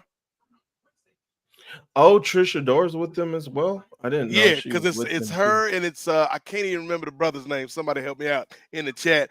But the backstory is that they were all former veterans. Or, I mean, the Mm. current veterans. They former active duty. Yeah, I knew a little bit of the infantry when they were kind of making a little bit of noise in that tournament that they were having for the vacant I guess they're primarily on AEW belt. ROH, Yeah, and but I ain't got enough time in my day. Not that ROH is a bad product. I actually think it's a good product, Ray. I just ain't got time to watch all this damn wrestling, man. yeah, time or spending extra money, especially they're putting like their free or not free shows, but they're putting their main show behind a paywall instead of Yeah, having it on TV. it Yeah. should just be on HBO Max or Max. Mm-hmm. It should be if they were smart.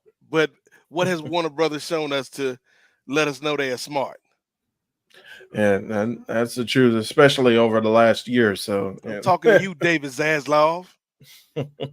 Why believe you? You never gave us nothing to believe in. You lied about the Justice League. You lied about Lie, Blue Beetle. You lied about lie. Black Adam. All them DC movies is feeble. That's a clip, Ray. We can clip this. Clip that. I got you. Uh, but uh, Kevin McMillan saying half the people on AEW I didn't even know worked there They do have or a huge on roster. AEW. Well, like it's not the biggest roster we've ever seen, Ray, but compared to the amount of actual TV time they have, and they do have Dynamite, they do have Collision and Rampage as supplementary shows, but it feels like if it doesn't happen on Dynamite, it kind of doesn't happen.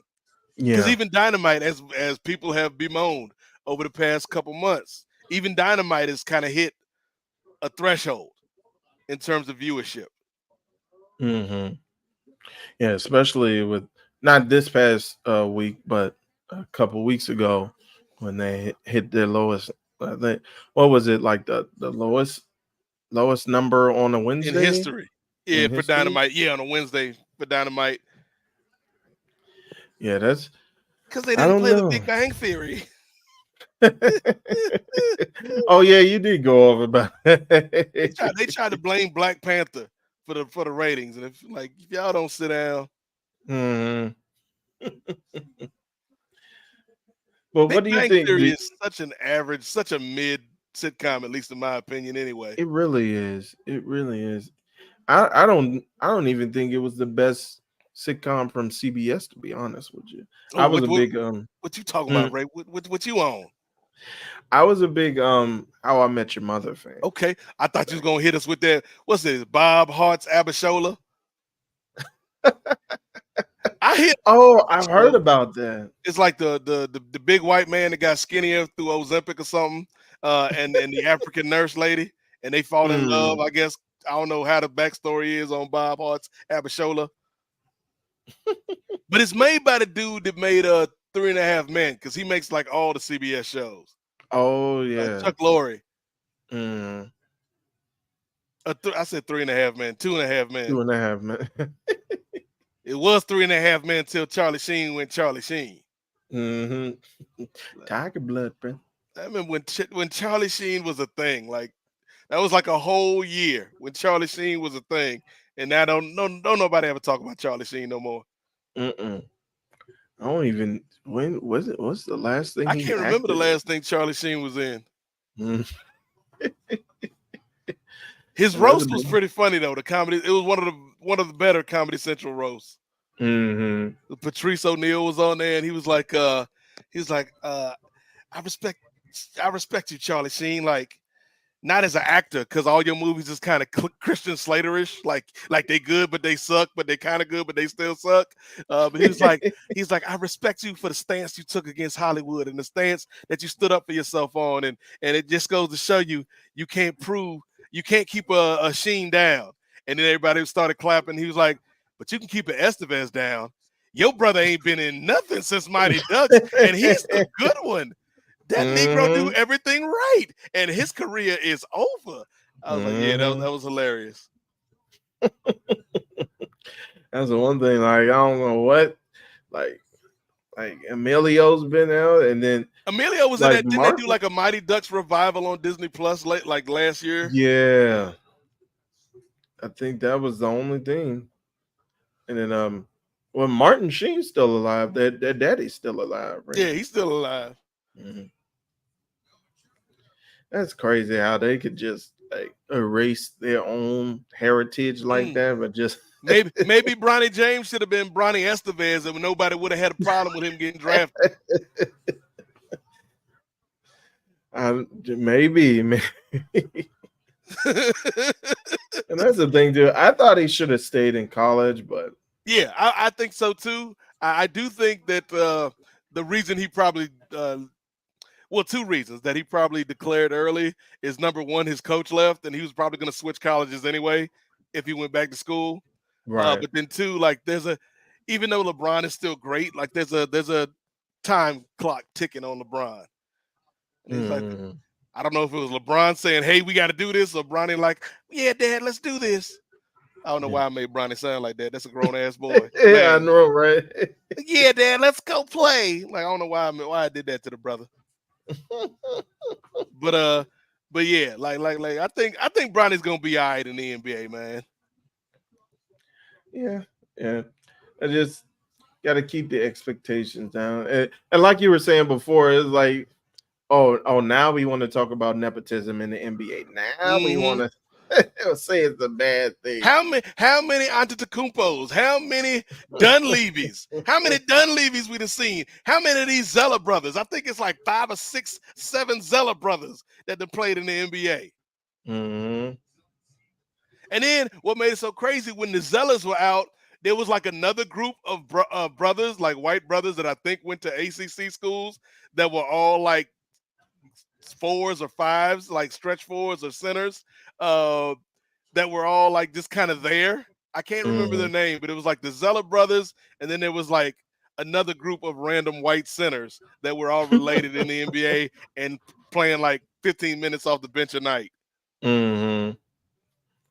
I mean, and let's not even get it like Doc Rivers coaching his own son in the NBA or doggone. I hate to do this, Chris, if you're listening, but the bus situation after Daddy Dr. Jerry Buss passed away, and then all that stuff happened with their family, but nobody's talking about nepotism. That's how it is.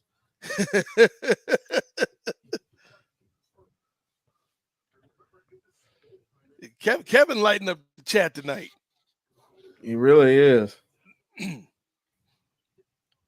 Kevin putting up points tonight. Where everybody else at? Where everybody else at? Yes, it is best we forget everything. I mean, realistically, it's best we forget everything after Major League for Major League too. Because when they tried to come back with the second Major League and think they could fool Black America by replacing Wesley Snipes with Omar Epps, we're like, that's not the same Negro. You didn't have to make him the same character. You could have made him his cousin or something. True. Like that, I know Willie Mays Hayes, and that ain't Willie Mays Hayes, dog. Exactly. And then, yep. Once you hit the picks in the 50s, there's a bunch of 7'5" guys named Igmar who've never seen a basketball game anyway. That is true. That is true. It's either that or like guys that spent all 4 years in college and they're like, oh, he's got leadership potential. And that's the thing too. It's like this was the first year. Imagine this was the first year that the second round was televised, right? Yeah. So and the only reason they probably did that was because of Bronny. Right. So if it wasn't televised, nobody. I think if he would have slid in like last year, and while it was still non-televised, I don't think it would have been an issue. Well, and the thing too, like if there was going to be a draft for Bronny James to get drafted, this was the year, because we saw how weak the top picks were. Like this wasn't a stacked draft. Mm-mm. Not at all. What's going on with this learning tree match that don't nobody care about? Yeah.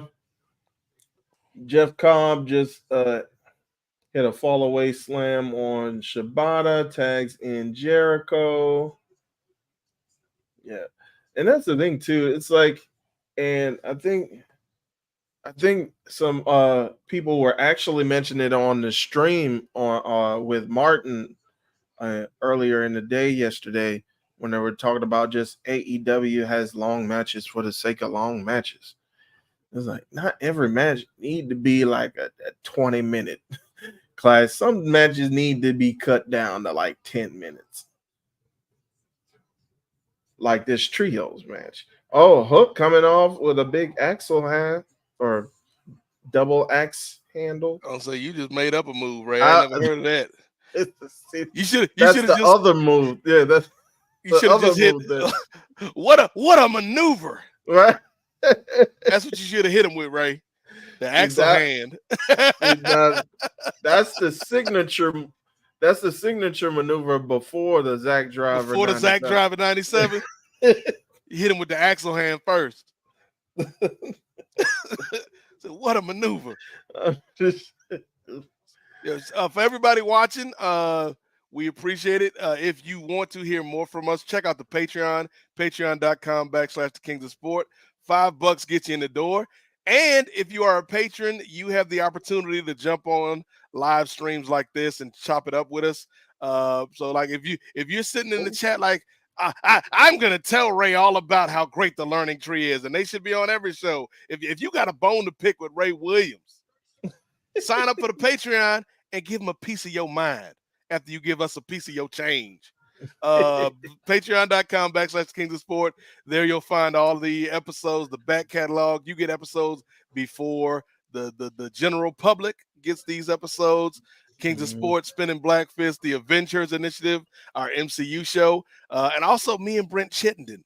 Brent Chittenden, friend of the program, got a special project we cooking up that's going to be released at the end of August that y'all ain't ready for. So stay tuned. Like I said, sign up for the Patreon. It helps us out, not only with covering the cost of producing these shows, but also like the more money we can get to the Patreon, the less time, I have to spend at work. And we could do more things like this and actually promote them instead of popping up and showing y'all like this. Oh, to Cradle? No. It's because, again, the game is to be taught, or I'm about to mess it up now. The game is to be sold and not to be told. There you go, Ray Williams.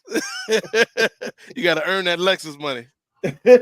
Ooh, he hit him with the Judas effect. 1, 2, 3. Wow, Hook picks up the win over Chris Jericho. That was the right call for a match that didn't need to be on the show. And Daddy Taz is very happy. Speaking of nepotism,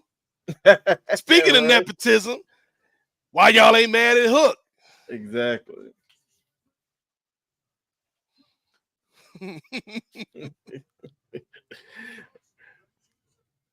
If his last name wasn't Taz, that ain't even his last name. I know, right? It's a nurture.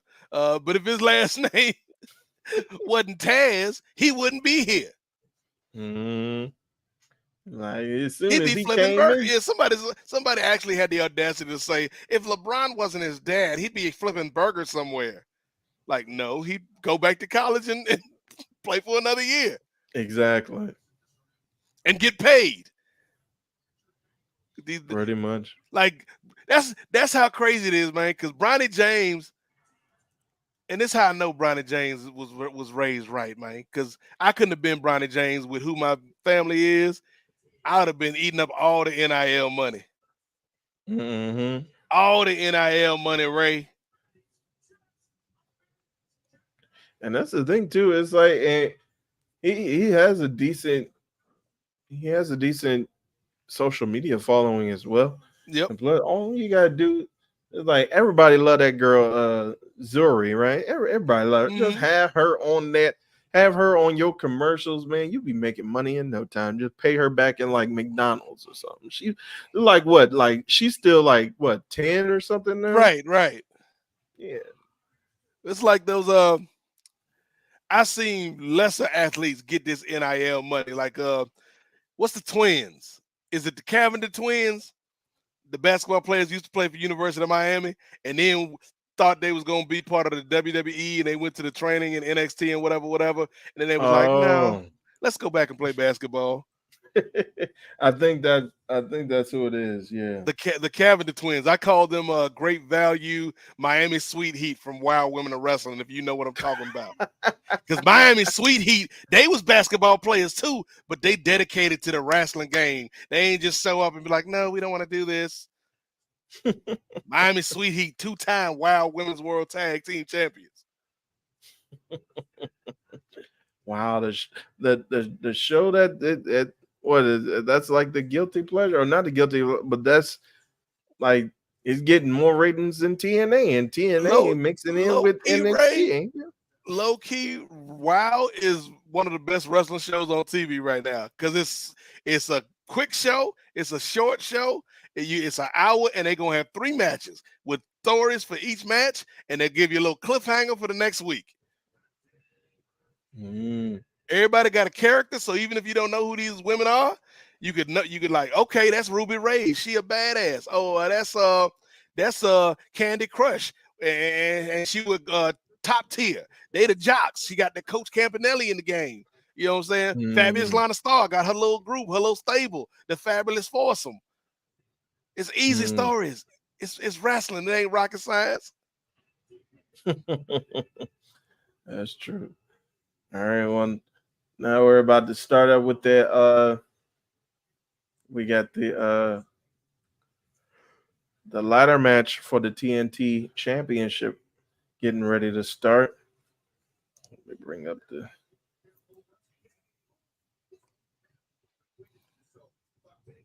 so where is it?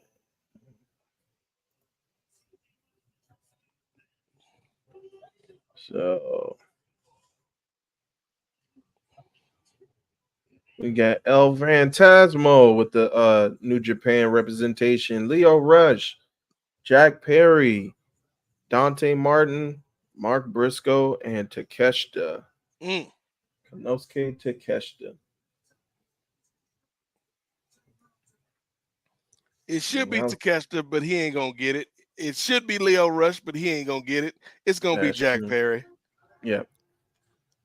Leo Rush got the fresh corn rolls in tonight.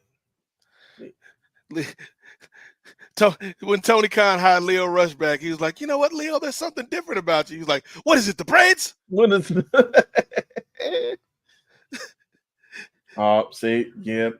Jack Perry coming out with a goat mask and rising up from the Cody elevator. Yeah, you know he gonna win. Yeah, I agree, Kevin. I saw Kevin had a comment in the chat about LeBron. Like, yeah, people sleep on, man. Like, not only is LeBron one of the best basketball players of all time, but like to come up in the age of social media with that much scrutiny. And the worst thing people can say publicly about LeBron is how he handled the decision, which raised a bunch of money for the Boys and Girls Club in Akron. That's the worst thing you can say about it. Yeah, yep. And that's the thing too. It's like talk about somebody. All these guys say, oh, well, all I care about, I eat, sleep, and breathe basketball. But then you see they get in trouble for all Mm-hmm. these other different things. Like this brother, literally, like he has basketball, and then he has like his business ventures, and that's it, and his family, and that's it. Like the brother, for all, like I said on one of the Kings of Sport podcasts, like brother is petty, and as a petty passive aggressive brother myself, I can understand in my late 30s, approaching 40s myself. Like, yeah, LeBron's like, what, he's like 3-4 months older than me, so Yeah. I understand entirely, brother. But if that's the worst that people can say about you, like you said, and you haven't getting any trouble, you keeping your nose clean, as they used to say, like it's like it deserves to be commended, especially like what he's been, like you said, he's been in the public eye, like you said, since he was 18 for at least 20 years. Yeah. So yeah, it is to be commended. But with that I was said, seeing though, what you say? I was gonna say I was seeing what the professor was up to, because I know it's 10 o'clock on the East Coast, but I know it's prime time hours for the Right, professor. here come the ladders. But yeah, And like the this is worst thing you can say about LeBron James as a ooh, person, and I don't even mhm. put this knock against him, is the decision. And the worst thing you can say about him as a player is he's the second greatest player of all time. Exactly. Like that's it. Even that'll cause some people wanting to fight. It's like, geez, just because you said he's like the second player, the second greatest player out of how many basketball players that Mhm. have played in the NBA? And Only one realistically, Ray, person. if we doing it by the analytics, he might be the greatest player, but because of the time when I came up, he can't get that spot because Jordan is always going to be number one. But there's an argument to be made that LeBron has had a better career than Michael Jordan. Mm-hmm. There is an argument. That is true. But yeah. All right, we got the guys. And this is crazy because I just thought about this in reference to this ladder match. I think this is Dante Martin's first ladder match since he broke his ankle at Get him out of there. Get him out of there. at, Don't do it, Dante. oh, Jack Perry got the black ladder climbing up. Everyone else had like the silver ladders. He brought out the scapegoat ladder. Oh, Yeah, the now Leo DEI Rush. ladder. I know, and appropriately, Leo Rush was climbing it right after. Leo Rush knows his black job. Oh man. Oh yeah, I did want to bring this up, especially during this match. All right, so you remember when I had the Johnny B. Bad Ronda Rousey scale, correct?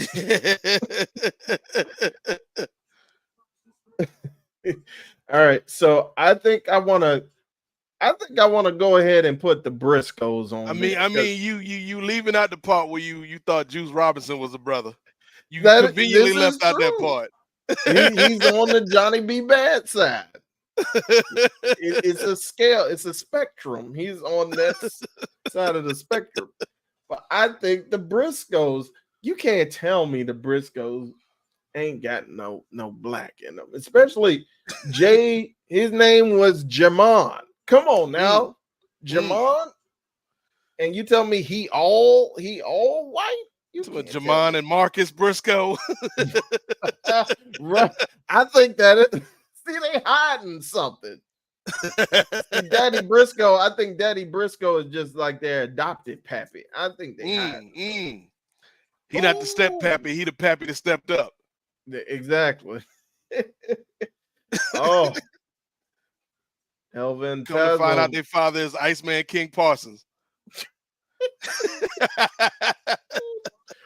Shout out to Iceman King Parsons.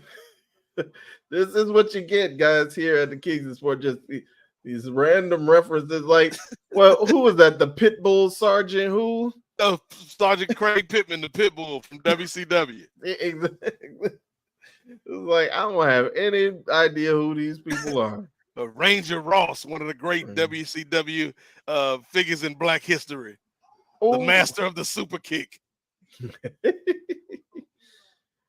All right, if you're keeping up with the match, Leo Rush got put through a ladder with a neck breaker, it looked like. And then Dante Martin gets his clock cleaned by the ladder with the help of Konosuke Takeshita. Deadlift German brainbuster, or deadlift German brain. Deadlift brainbuster on the ladder, and now here comes Mark Briscoe with the Bubba Ray spot with the ladders twirling around. Oh, Leo.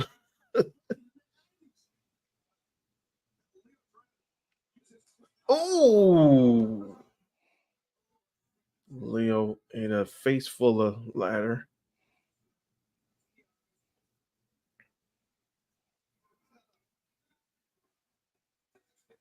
All right.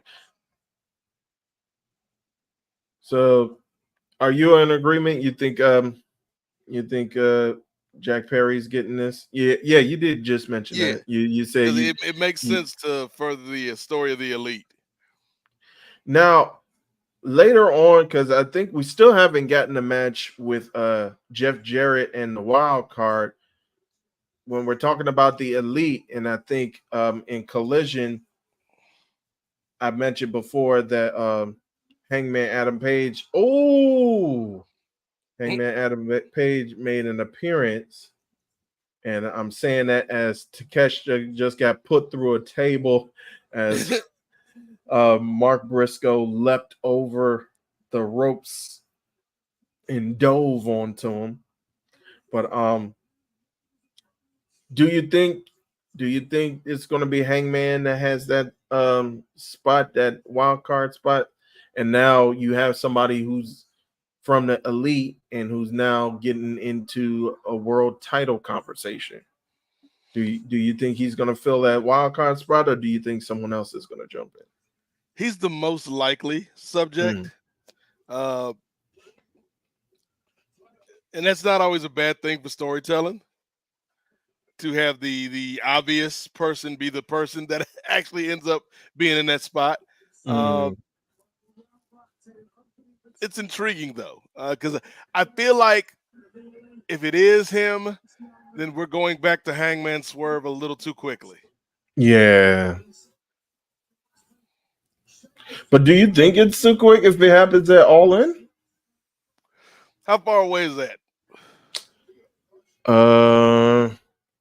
It's probably going to be sometime in August. Okay, so the last match they had was at Revolution. Yep, in December. In December? Yeah, Revolution wasn't December. That was this. I'm thinking of World's End. Yeah, Revolution final was match. like March, April. Yeah, to me that's too quick. I think it's if you run Hangman Swerve back, it should be towards the end of the year. Give it a little bit more time to cook. Ooh, El Phantasmo out here giving people purple nurples. Because they got to tell a story of Adam Page trying to line up that buckshot driver 97. Stop! I'm never gonna live that down.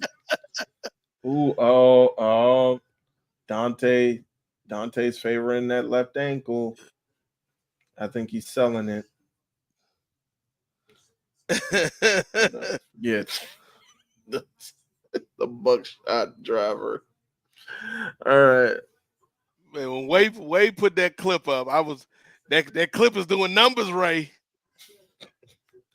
That's what I was like in my head when he asked to give clips. I just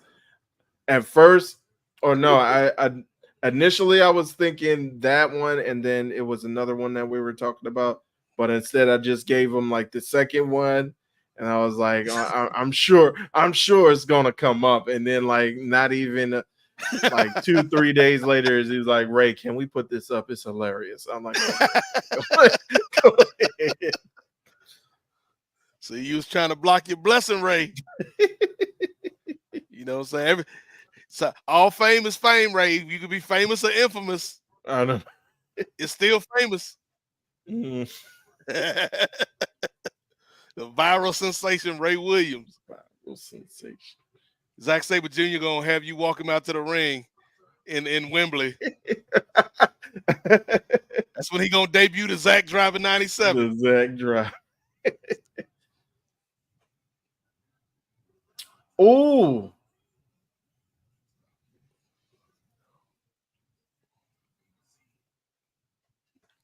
All right, so Dante Martin kind of selling that left leg. We hope he's But, selling. Well, he just ran up and did a drop kick through the ropes. So it seems pretty fine to me. That's just adrenaline, Ray. Man. I think I'm gonna hang with you to the end of this match, brother. Well, I appreciate it. Oh, beautiful. Tope Suicida threw a ladder from Leo Rush. That's the thing, man. It's like, why isn't Leo Rush getting enough credit, man? What? I mean, it's a very good question, Ray. Yeah, and you talked about Leo Rush and him having his issues with Tony Khan, and Tony Khan having some issues in the past with black talent, notably Big Swole, who again I want to see back in AEW someday, or at least on my television someday. I think she'd be great in TNA with that group of women. Or Ray, skip TNA and go to the show that's getting more viewers than TNA. Big Swole versus the Beast for the Wild Women's Championship. Two sisters fighting for the top prize in our sport, Ray. See, now I need to start. What is WoW on again? Is it on Axis or is it on? I don't even think I got Axis. So WoW, for me, I watch WoW in 2 ways. Well, 3 ways, because I do check out some of the clips on their YouTube. But I watch like on like, matter of fact, tonight when I'm eating dinner, probably like Sunday nights, it airs at like 11 o'clock on our local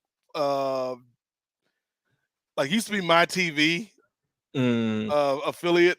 But then the other way I watch WoW is Pluto TV. They got like that sports channel, that wrestling channel, and they often air like a marathon of WoW. But even when they don't rate, I got it marked on Pluto TV, saved in my library, so I can watch WoW on demand, Ray. See, that's what I need to do. Yes, I do. Big Swole calling Britt Baker a heifer was a legit top 10 AEW moment. People want to forget, Ray. Like, and I'm not saying that Big Swole is the reason Britt Baker, got popular. But I do feel like Big Swole helped Britt Baker in developing that heel character. Because you needed somebody for her to go against. And Big Swole was the right person at the right time. Britt got over and then, was off to the races for a little minute, and then the race got a little rocky. Yeah. It was like the steeplechase, Ray, if you ever watched the Olympics.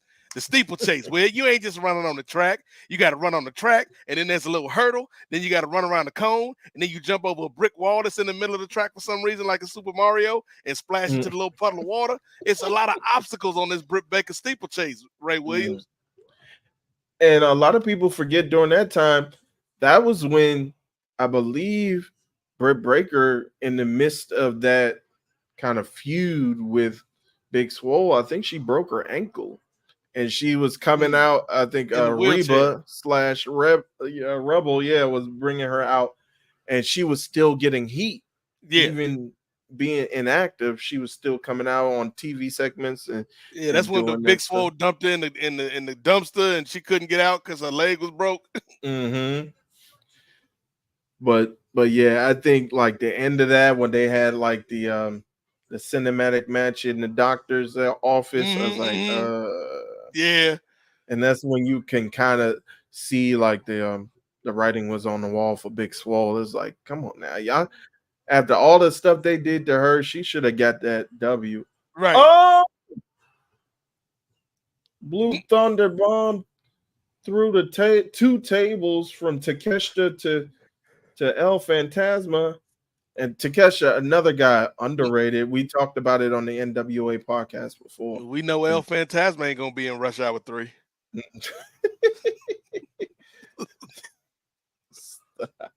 That's one of the best outtakes of any movie ever. Oh yeah, he ain't gonna be in Rush Hour 3.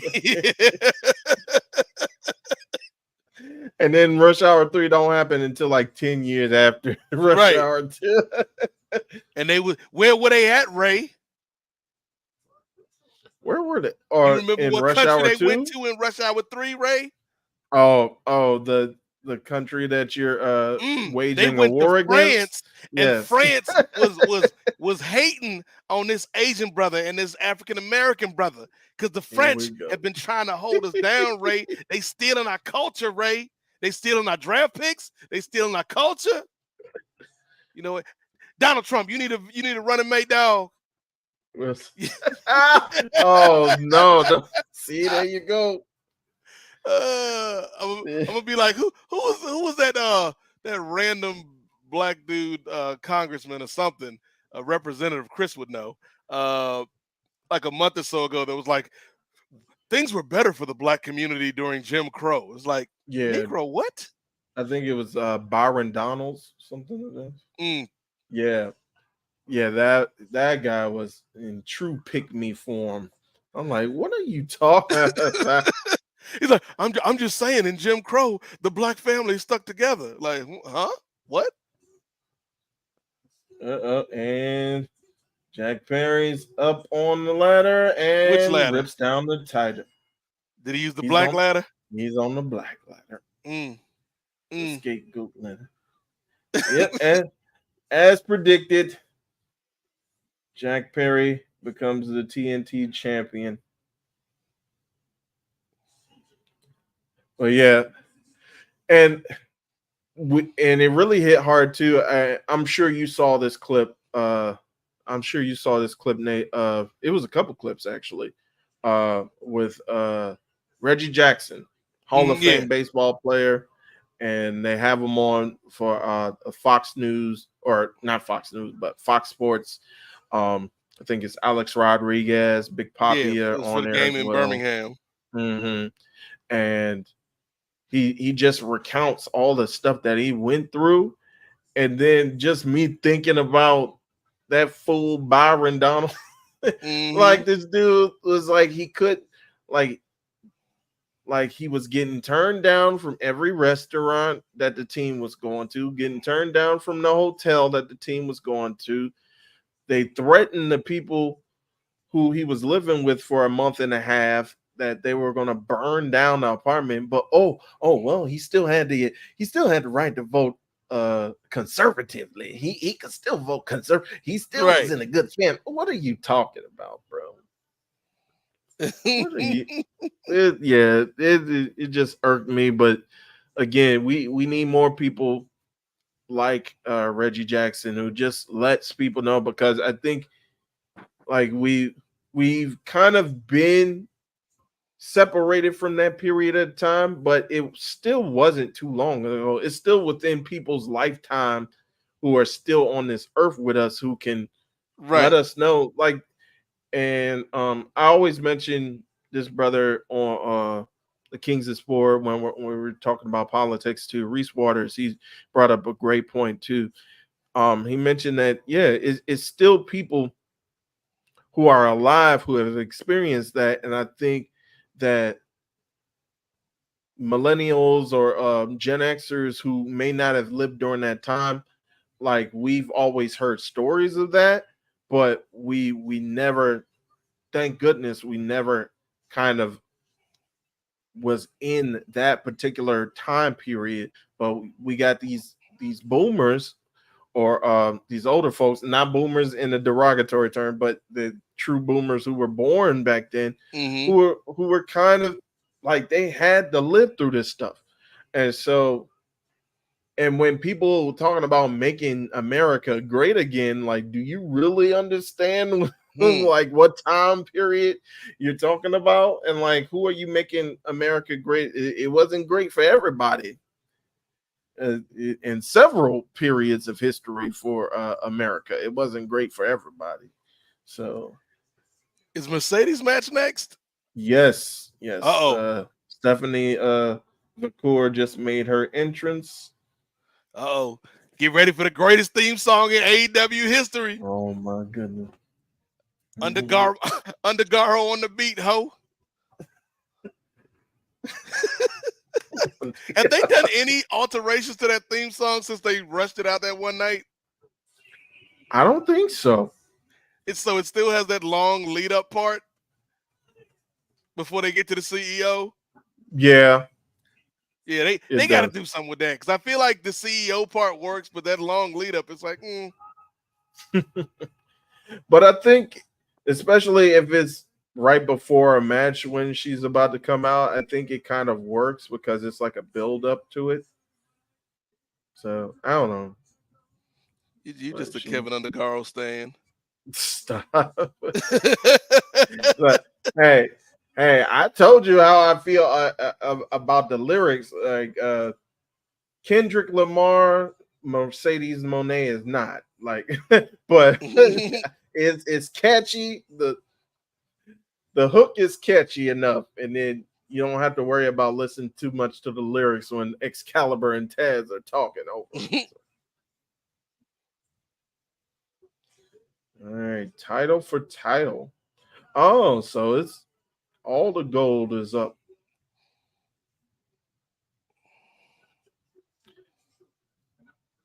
I saw a little bit of Stephanie Vacour in action. I caught some clips of her on Collision. Man, who did Chris call her on the show the other day that you jumped on because you were still trying to recover? You call her what, Stephanie Valkyrie? Yeah. He was like, no, it's Stephanie Vacour, Chris. Because you was lashing out, Ray. I'm so hot. I told you, I'm petty, passive aggressive. I know. Yeah, Kevin. I agree with you, Kevin. I agree with you, Kevin. Ray doing a lot of rationalizing right now, a lot of racializing right now. It's not a good song, Ray. And we probably gonna have to wait 4 more years for Mercedes to be a downloadable character in the damn AEW video game. You ain't lying. And by that time, she'll be back in the WWE like For CM real. Punk and Jade and Cody. They got so many current WWE performers on the AEW video game. It's nuts. So, is Kevin a patron? Because Kevin should hop on here. Yeah, this brother, he's been Kevin. You've been giving some prime comments and contributing to the show, so we appreciate you. Everybody and also, else, Kevin is lapping y'all right now. Y'all need to step your game up. Throw some shots at Ray. I don't know why I'm encouraging people to attack you on a live stream, Ray. No sneak diss. When I catch a flight, it'll be direct. So y'all better put y'all name to it. All right. But Kevin had he had a good point. Oh, and also a good question that I posed to you. So in our signature copyrighted segment, who's coming to the cookout, Trick Williams is copyright pending. Don't touch it. Kevin gives a volunteer, Juice Robinson, since we mentioned him earlier. Are we letting Juice Robinson come to the cookout? I know we usually save this for like the end of the year or like special shows. He can at least get a plate. I agree with Kevin. Like he can't sit at the main tables in the middle. He got to be out like because I'm envisioning the NWA Kings of Sport cookout. Like we got a nice little spot that John that rented out for us as part of our reparations package with post wrestling. Uh, it's like a nice enclosed area with a nice little fence, a little park for the kids can play at. And Juice can get a spot like by the fence All right, by the fence. All right. with Yeah. Jamarcus and Marcus Briscoe, Javon and Marcus Briscoe. R.I.P. R.I.P. Yeah. I Man, mean, I don't I know don't want though. to. I don't I want to say mean, it like this, Ray, but I feel like, and you go ahead. wrestling is the sport built on stories. As much Uh as huh. it's about the bell to bell, wrestling, the foundation is storytelling. And I feel like there was not a wasted opportunity because they did do some things with them, but I feel like we kind of had or not we, because I didn't do it. I ain't booking nobody's show, but I feel like there was a missed opportunity for Mark Briscoe Yeah. after the passing of his brother to really tap in because people wanted to root so bad for that dude. And they gave him a little stuff here and there, but I thought they could have done more with Mark Briscoe. Yeah, I agree. I agree.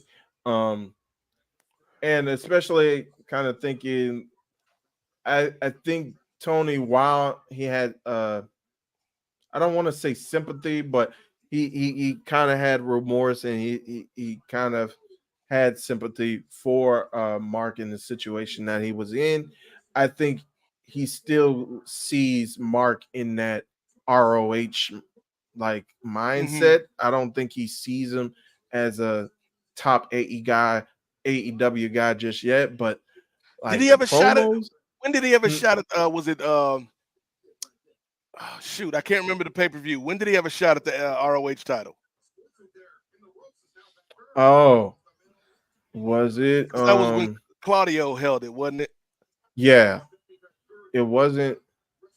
It wasn't final battle. Was it in December? It may have been Final Battle. Let us It know might in the have been. chat. I think Uh, no. I think no. It was in Philadelphia. it was It was during Mania Week. yeah. It might have been that the Super Card of Honor. Okay, yeah. So who Yeah, is the current ROH champ? Mark Briscoe. He still holds the belt. So Mark Briscoe ain't dropped the belt. Okay. No. I take a little bit of that back, Tony. TK. I take a little bit about that back, but I still think like it should have been a bigger deal. Like this, Yeah. like we should be knowing. Like they're like me, somebody who is. I'm not even a casual Ray, but in terms of like the AEW fan base, I'm closer to a casual than a hardcore just because of time constraints. Hmm. Uh, so I very rarely watch ROH, but like I should not watch Dynamite or Collision or even Rampage and not be cognizant of the fact that Mark Briscoe is the ROH champion. Yeah. Exactly. And that's the thing that like if no one's gonna know if they're not consistently on TV showing that they're the champion, like, Because or like defending the title or Athena having still hadn't matches. lost yet, right? She hasn't, but I believe she is injured. Okay. Yeah, I think she is still champion, but I think she got hurt. I want to say a couple weeks ago. But yes, another good point from Kevin. Mark Briscoe has been great Mm, making something out of nothing in the AEW mid card. Uh, Eddie Kingston esque. yeah. I'll give him that. And that's what I No was going to thanks to the say. bookers, Yeah, exactly. Tony. And that's what I was going to say too. Like just just the promos and his backstage interactions with Renee and And I think it who was was one he the just one saw from this Jack past Perry. week with who was it? Damn, my boy that showed up, Kyle O'Reilly. Oh yeah, Was it Kyle O'Reilly this past week? They had a good little promo I think so. where I think O'Reilly tried to imitate Mark Briscoe. I think so. But again, I just watched like the YouTube clips. I didn't get a chance to see the show, but Why are you not watching all of the products that AEW puts out at all moments? all Two-way Ray. you mean all 3 hour or all 2 hours of Dynamite, and then 2 hours of Collision, and then And then 1 hour of Rampage, Rampage? Yeah. ROH, the YouTube, all of it, Ray. You ain't a real fan, Ray. You ain't about this AEW lifestyle, Ray. You I just mean, here for the all Big Bang Theory. the bit. No, although I do have all the time in the world to watch that and all of WWE, but yeah, I gotta pace myself. Did you watch the UFC last night? No, What? How and you ain't that's for a watch the different reason. UFC, Ray? Well, I keep with UFC. You guys thought, if you're pro wrestling fans, you guys thought pay-per-views for WWE cost a lot, or you think AEW pay-per-views cost a lot?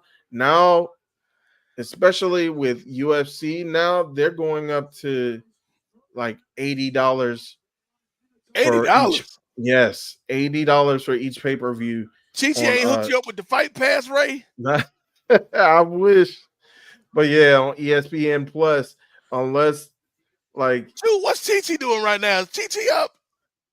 that, I was gonna invite her, but I didn't know if she was up or not. What time is it Matter in of fact, South I'm gonna Africa? check. This is where we need Chris. Chris just be like, Alexa, what time is it in South Africa? Chris be bossing Alexa around. Uh, how many weeks are in 80? How many weeks are 65 years? Yeah, that was a good one though. He's like, out of what do you say? Out of Oh, 300 weeks, you had 83 good ones, Eric Bischoff. Like, damn, you ain't wrong, Chris. yeah, Wait, like what's you the always say. current time in South Africa? Yeah, it's got to be what, like 5 hours in. So what, like going on a quarter to 4 or a quarter to 5 in the morning? I'm gonna ask her because I'm trying to. Ooh, swinging DDT. Oh, Vickers still Oh, in it. damn, it's 5 o'clock in the morning, yo. That's what I was saying. But no one heard she's probably working. Yep, you were right.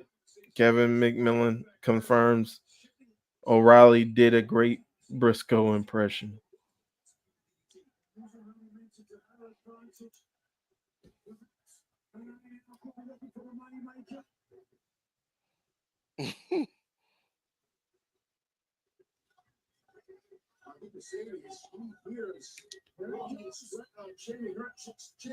But yeah, now I was asking if you watched UFC last night because I guess it was Karate Hottie's last fight.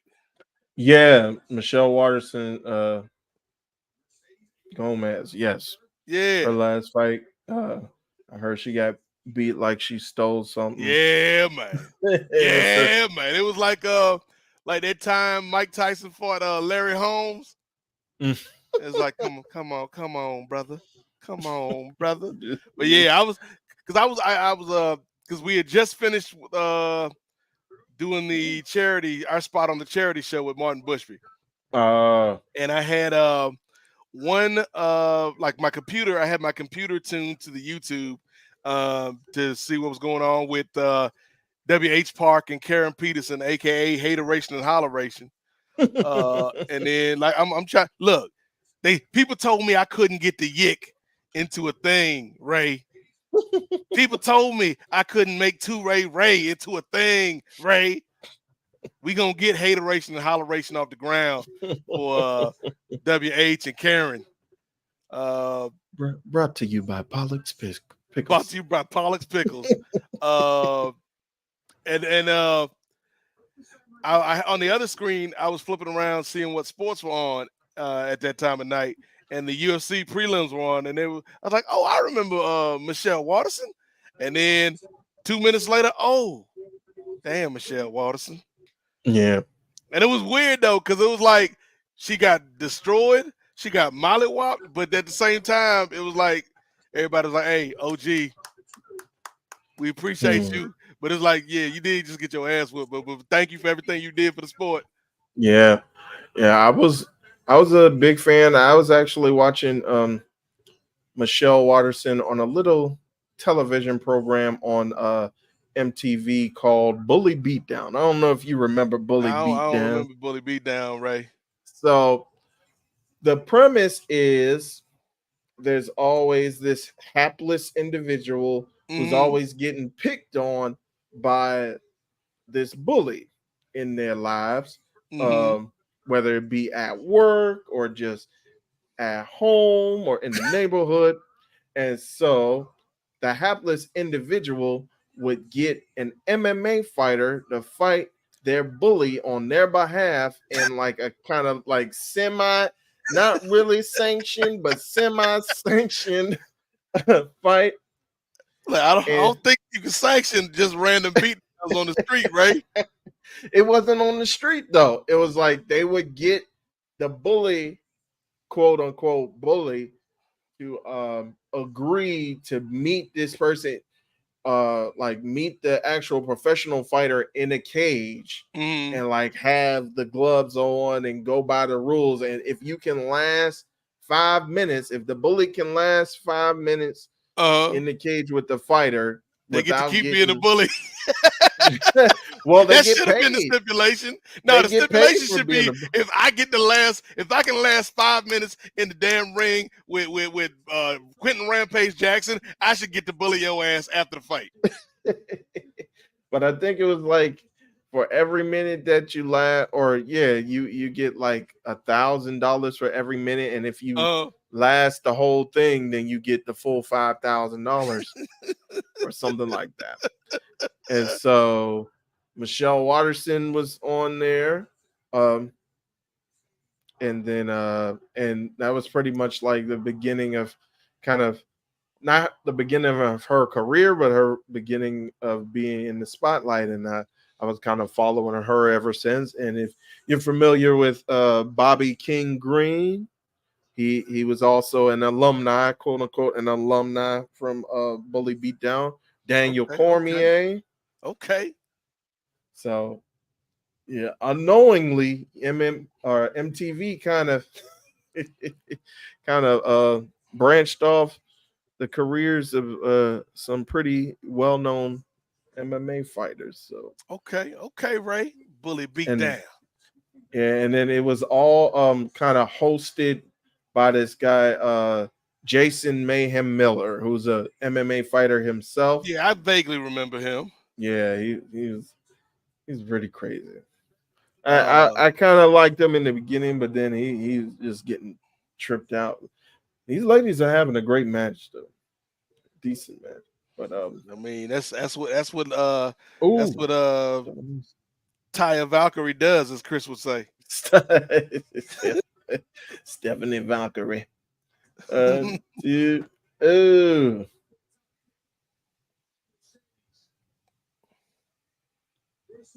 Mm. Were there any other fights that you had tuned in? Because I pretty much just I just did some backtracking this morning and of course I listened to John Pollock and Nate Marquardt on the post show for UFC 303, Okay. which was live this afternoon or earlier this afternoon, but it's also in wherever you find your podcast. But I listened to their no, it's not Nate Marcotte, it's Eric Marcotte. I'm I was thinking of saying, I another was like, MMA fighter. that's a You was good gonna get go for with Pollock. I was like, okay.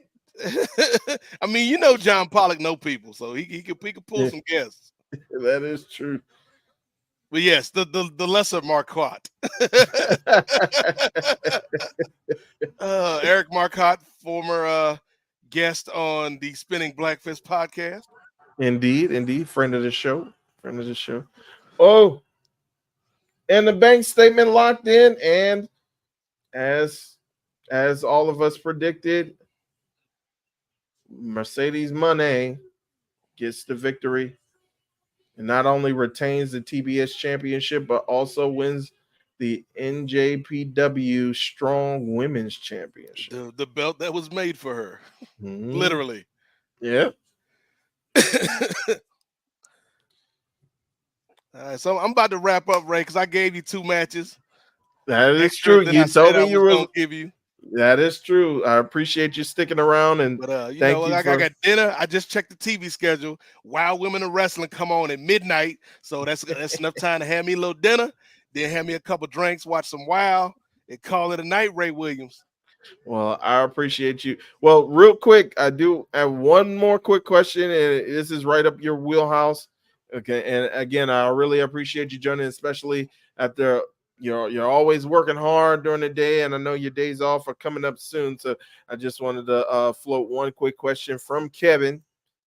Alternative WCW history question: What is WCW's legacy / fate if Eric Bischoff is never hired Mm, in the first place? mm, Oh, speaking of Dr. Britt Baker, we got a return, mm. and it looks like she's about to get up in the ring and confront Mercedes Moné. But Okay, yeah, okay. Hit it with that but, Brit driver 97. but yeah, what do you think? What happens to WCW if Eric Bischoff never took the helm? I think WCW would still be existing. Well, no, Really? no. I think Mm. WCW would have existed up until the point where maybe the mergers got a little too crazy and Turner had less and less and less control. But I think Mm. WCW definitely would have lasted past 2000 if Bischoff was never there. Because here's the thing, I think they would have never reached the heights that they reached without Bischoff. But I also think they wouldn't have reached the lows that they reached without Mm. Bischoff and by extension Vince Russo. So I think like WCW would have existed because they were still even when they folded, they were still getting decent ratings. Like not great ratings, Ray, but I think they were still pulling like 1 million viewers a week Mm. when they folded, which is like drastically declined from the peak of where they were at. But the bigger thing was not the ratings; it was that they were hemorrhaging money, and also, uh, uh, you had executives that really didn't want to rock with professional wrestling. So I think that Mm.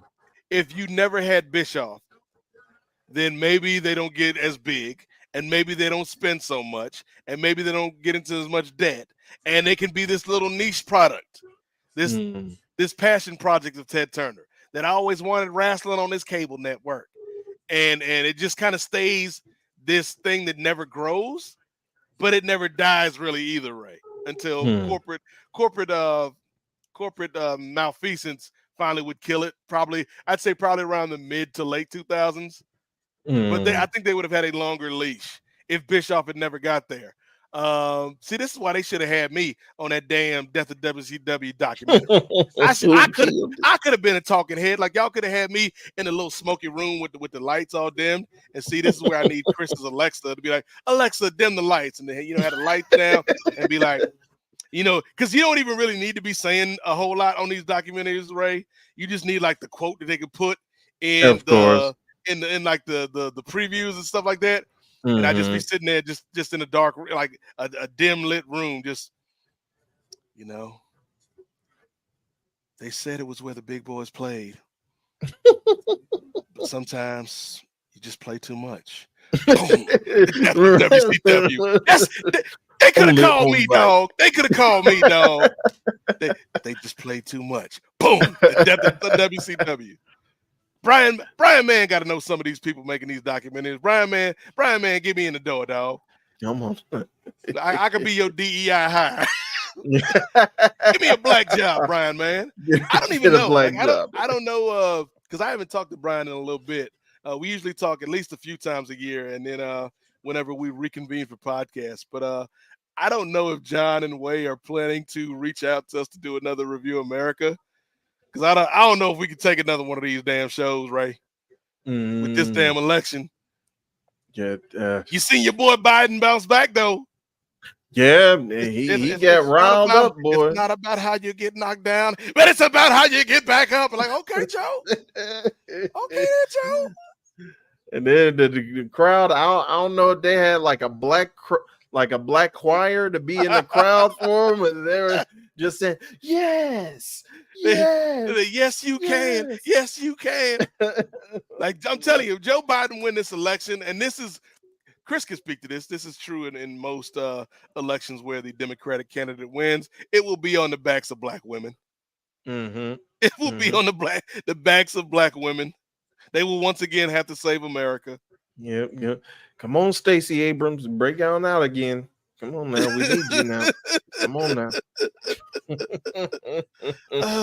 See, I'm telling you that's gonna be my new career path though. Getting back to WCW, Ray, I'm just gonna be like the documentary clip guy. Just be sitting in the same dark room with like the little bit of smokiness going on, like when they frame the shot and you can see like the little rays of sunlight with the little smoke Mm. drifting through, and like it'd be any subject, right? That don't even have to be wrestling. Like it could be a documentary about it could be a documentary about Taco Bell in the 90s and the value menu. And I'd just be sitting there, you know, Taco Bell was great, man. The whole community loved Taco Bell, man. But unfortunately, sometimes when things get tough, some people stick around and other people make a run for the border.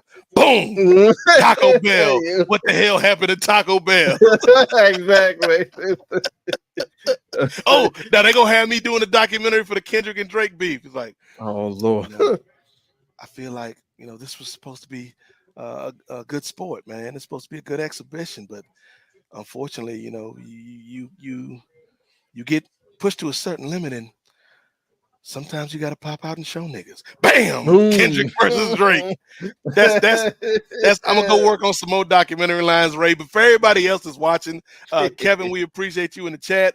Keep sending Ray comments, because I don't know if Chris or Andrew or anybody else is gonna show up. Keep Ray company for the last 4 hours of this damn pay-per-view. Indeed. But here's a little inside baseball. Here's a little pro tip, from somebody that's been doing this for a minute, Ray. You got to hype up your situation. So tomorrow night, not even tomorrow night, tomorrow afternoon, I believe we have agreed on 4:00 Eastern. The Kings of Sport will be back with a live show where we will be talking about not only the fallout from AEW's Forbidden Door, which Ray is watching right now, but we're going to be talking about NBA free agency, which is active and live right now. We'll be talking about the WNBA. Angel Reese has accomplished WNBA history, setting the record for consecutive double-doubles by a rookie. Caitlin Clark damn near had a triple-double against the GOAT Diana Taurasi in Phoenix tonight. WNBA is kicking up. Asia Wilson is out here doing some Asia Wilson type things. She finally got her signature shoe, and now she popping out and showing everybody, Ray, why she is the MVP, why she is the best women's basketball player on the planet. We're going to be talking about the NBA draft with these damn insulting lottery picks that don't care about America and good, hard-working American values, and they taking black jobs away from hard-working individuals. Yes, we talking about you, Anthony Richarche, Tony Sashery, whatever you want to call yourself. This is the NBA, Jack, the National Basketball Association, and the nation is not your nation. It's our nation. It's America, Jack. USA. I could probably get me a little Fox News, Jack. What's his name? Who's that idiot that works for Outkick, the sporting site? Is that Clay Travis? I think so. Yeah, if I keep this shtick up, I could probably get a job co-hosting with Clay Travis and sell my soul for the bag. There you go. But we'll also be talking about, like I said, the NBA draft, Bronny James, that whole situation. And so, yeah, we got a lot of fun stuff to talk about. It'll be me, Ray, and Chris. Andrew, the nephew, might pop in with us to chat tomorrow as well. We might see if we can throw up a last-minute flair. Justin Goodrum, if he watching. Justin Goodrum, you got an open invite. Vanessa Shark, somebody who y'all might be familiar with. Vanessa Shark has agreed to be our Las Vegas Aces correspondent. So she's probably not going to be able to make it tomorrow because it's so last minute. But the next time, so not this show, but probably the show 2 weeks from now, we'll try to get Vanessa on to talk about WNBA because she is a new WNBA fan and she lives in Las Vegas, which is not a bad place to live if you want to latch on to a WNBA team. So check out the show tomorrow at 4 p.m., 4 o'clock Eastern time. The Kings of Sport will be back with a brand new episode. And again, for everything else, man, follow us on YouTube, follow us on Twitter, and follow us on TikTok because Chris is going to yell at us if we don't promote the TikTok, Ray. KOS_POD on TikTok. And yeah, we happy to be doing these shows, man. Shout out to the people watching live with us on this last minute show that we kind of threw together. Or Ray kind of threw together. I'm taking no complicity in this production tonight. You know, I just showed up. Ray coerced me into joining this show. But he said he was gonna hit me with his Lexus. I was gonna be it's like the NXT parking lot. He was gonna run me down with the Lexus if I didn't show up tonight. But follow us on Twitter. Hit us up on Patreon. Again, patreon.com/Kings of Sport is where you can get the exclusive, the VIP treatment. $5 gets you in the door. And again, we're trying to reach 100 patrons by the end of the year. I think right now we're at 40, which is more than we were when we talked about it last time. So y'all are listening. Y'all are responding. We do appreciate it. We just need 60 more people. 60 more people to join the Patreon to reach our goal of 100 by the end of the summer, and that will help us do a lot more things here at the Kings of Sport Network. So appreciate y'all for watching. Ray Williams, you got it from now. You got the juice now, kid.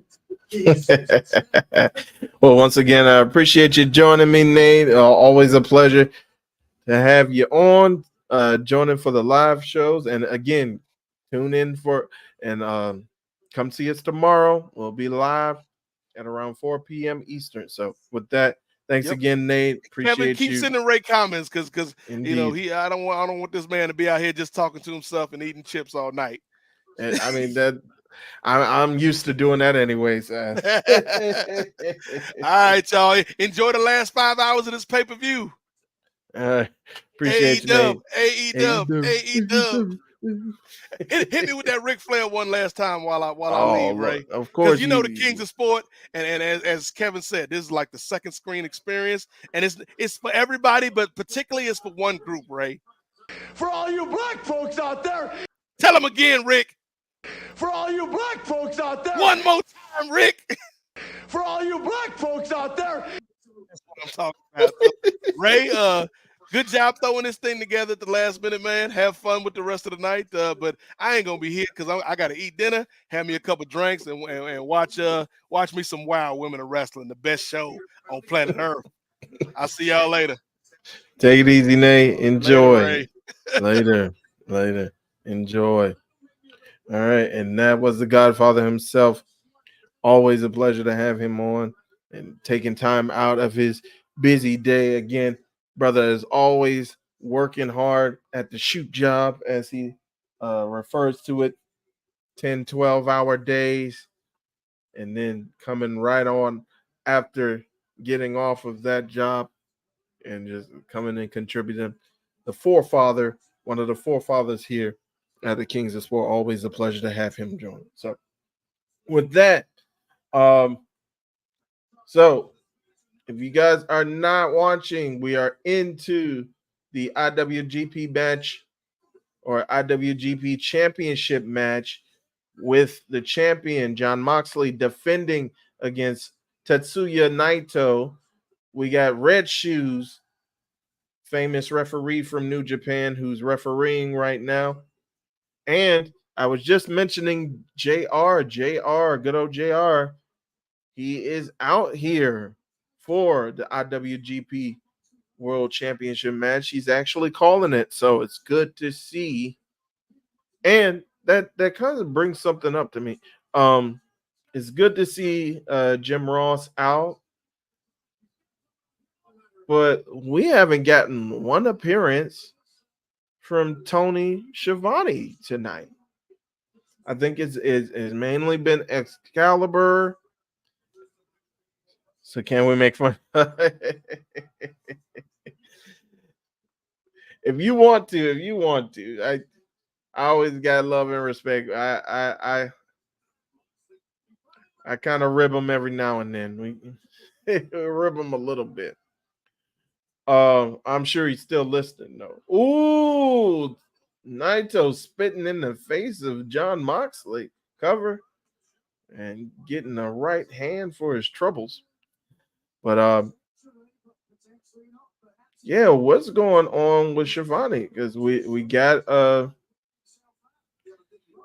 Nigel, we got uh Taz. Yeah, we had Nigel, Taz, and Excalibur for most of the night, and now we're having JR join them tonight. So I'm wondering. I think it was a couple nights ago. Shivani was kind of complaining that his voice was getting shot. So it might be pile driver by Moxley. Cover two. It looked like Naito was trying to get out of it for a little bit, but he's tweeting about the show. So yeah, I think he might still be out because of the throat. Because he might still be a little bit sick, but it's good to see that he's keeping up with the show though. All right. And I don't know if you wanted to hear my opinion, Kevin, about Bischoff, but I'll share it anyway because I don't have anything else to say right now. But yeah, I don't think it would have been.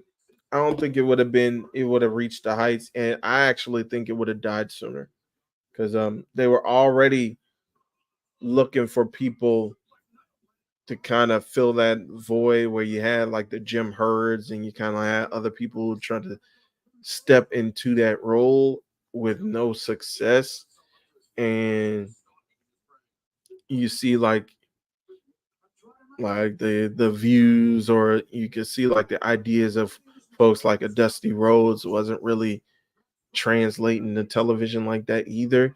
So I don't see who you put in that role that would have made it successful. And if you put them in that role, do they make all the decisions that Eric Bischoff made?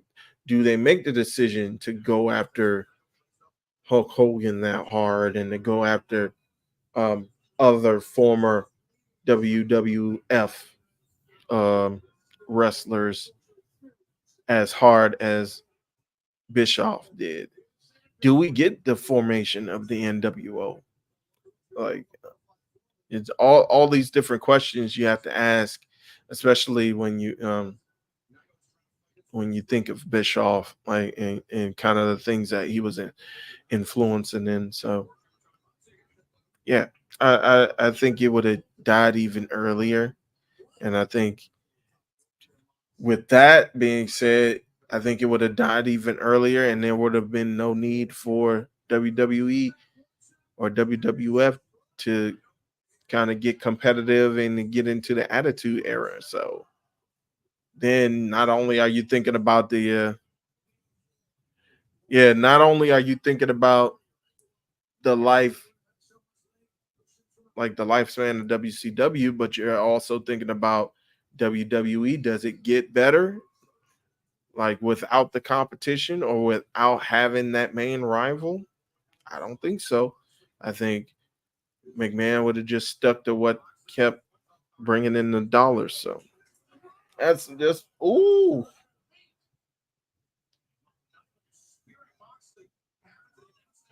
and then beating Naito, spearing Moxley in between the barricade and the announcer table, and now he's beating them with the barricade cover. And I guess that's legal. Who knows with New Japan rules? And with New Japan, they have a 20 a 20 count instead of a 10 count on the outside. And I guess they allow people to beat other people with like the sponge covers too. Oh, atomic drop, inverted atomic drop, elbow. Oh,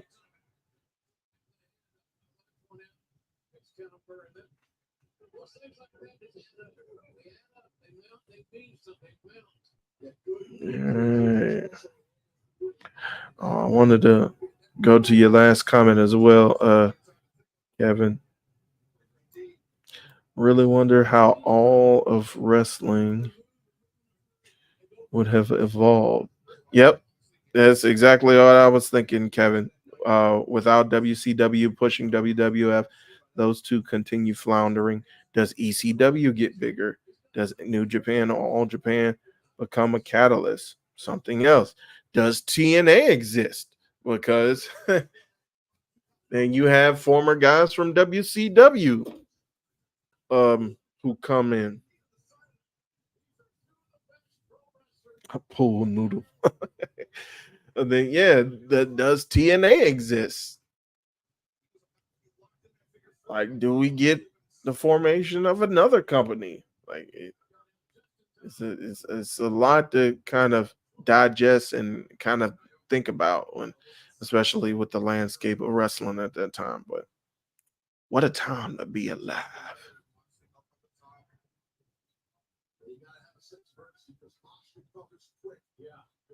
And pro wrestling has saved me because I didn't have hands back in school. Back in the Monday Night Wars, I was in junior high, so around 97. Yeah, I was in junior high, 96, 97. Yeah, junior high, aka middle school. So, and I didn't really like, I was living in DC at around that time, and every now and then I had to get into some scraps, but I ain't had no hands. So I just go to the sleeper hole, and that's a legit that's a legit submission move. That's like a rear naked choke if you're using it in grappling. So yeah, wrestling has helped me get out of many a fight. So. Oh, tornado DDT by Naito. And then we used to put like the figure four just for fun, put the figure four on each other in the hallways. I don't know where were the teachers at?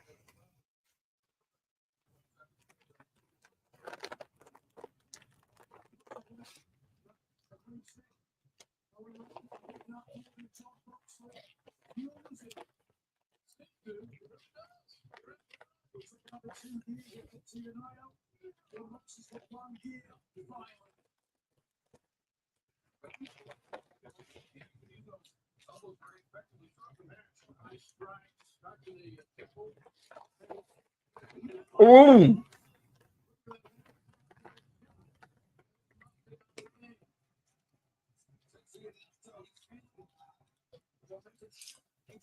Mm. I predicted John Moxley retaining, but I would not be surprised if Naito got the win. Oh, speaking of sleeper hold, Moxley. Oh, gets reversed though. My siblings and I try wrestling moves.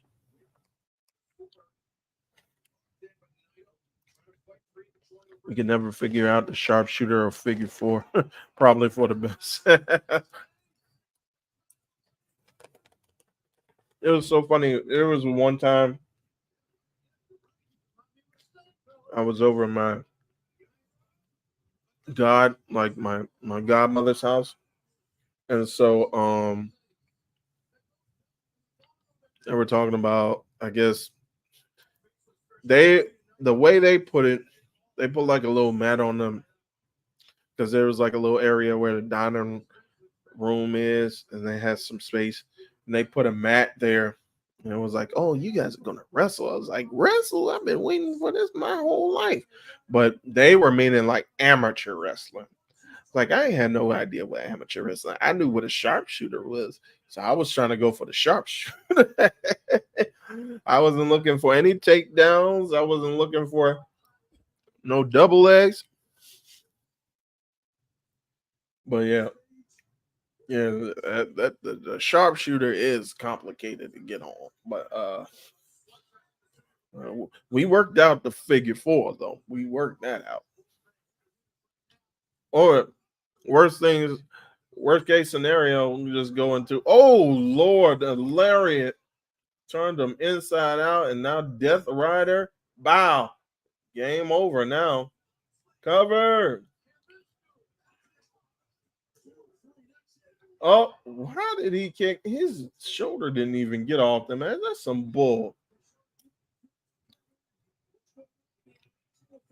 But yeah, just hit the walls of Jericho, aka the Boston Crab. That was easy enough.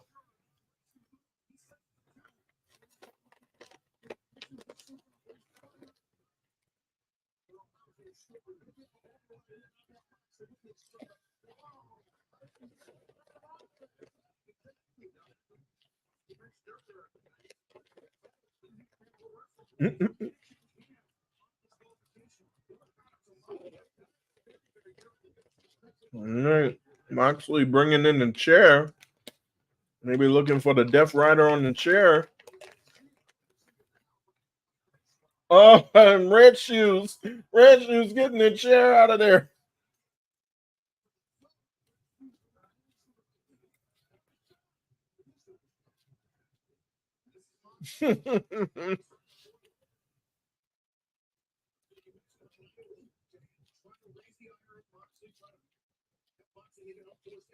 A junior high/high school principal.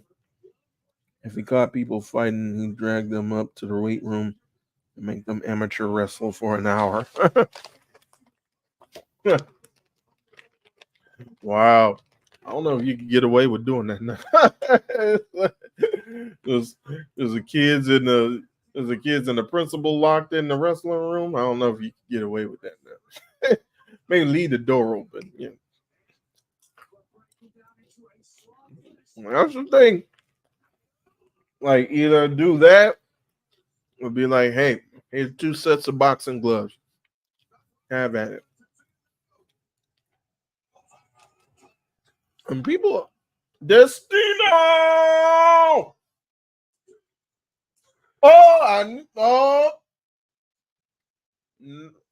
Tetsuya Naito, new IWGP World Champion.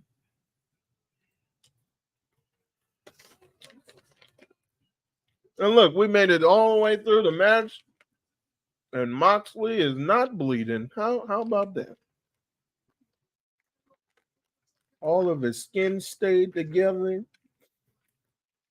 No blood whatsoever.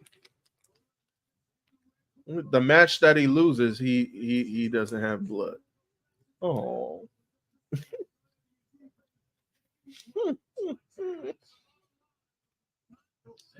Guys, we still got like 4-5 matches. What we got? I think we got. What we got? We got because all the women's matches are done. So we got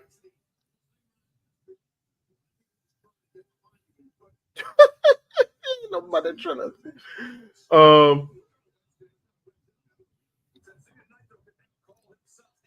no, I don't know because wasn't the Jeff Jarrett and the wild card supposed to wrestle, or was that already during like the pre-show? Yep. Yep. You're right, Kevin. It's just a main event. Yeah, I thought it was gonna be the the other match for the other spot in the Owen, but I think that's on Dynamite.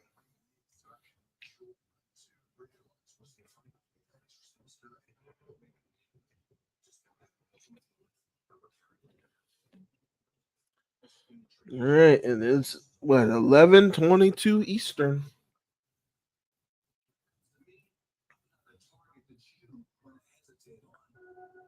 All right. And so now I can clearly express the my stance on this match. So yeah, I think I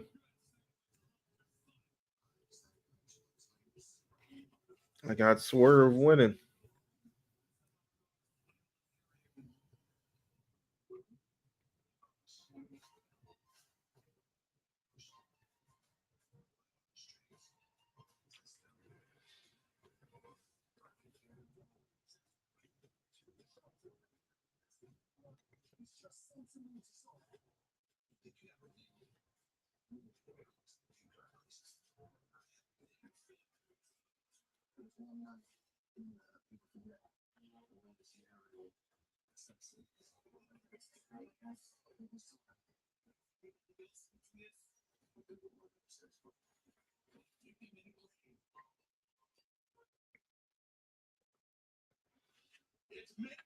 Mm.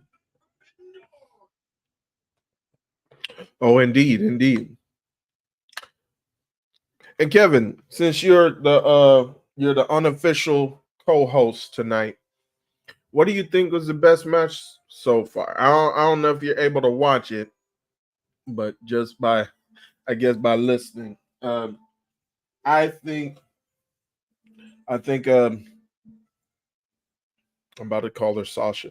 Mercedes and Stephanie Vacour had a pretty decent match, a very good match.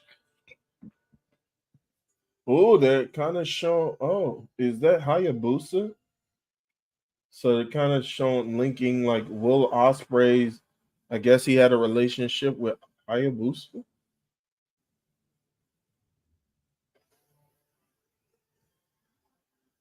He's wearing a mask out. Yep. And trust me, I am not I am not New Japan or Japanese wrestling guy. That was a lucky guess, but oh, he's I guess he's giving a tribute to Hayabusa coming out with a match or with a mask on.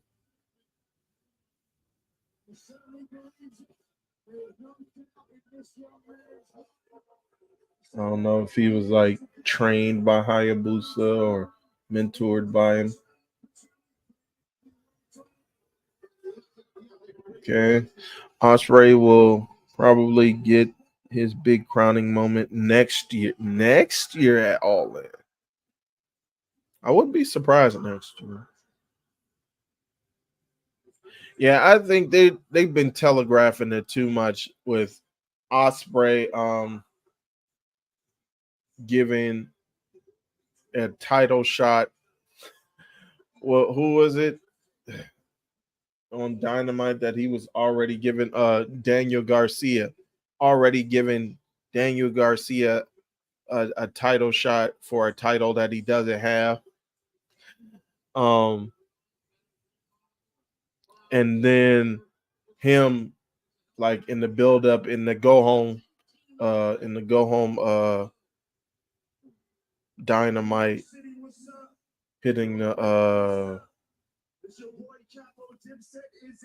oh Jim Jones. Jim Jones from the Diplomats, Dipset. Are you ready for your AEW World Champion, my brother Swerve?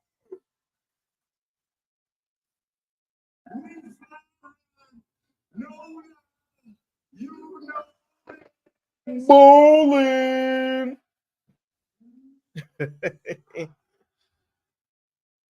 Oh my goodness.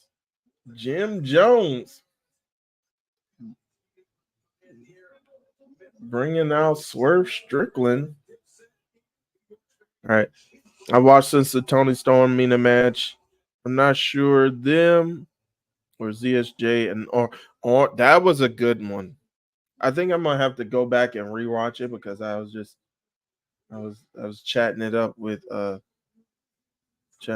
Nate. But yeah, I think that was a really good match from what I could watch.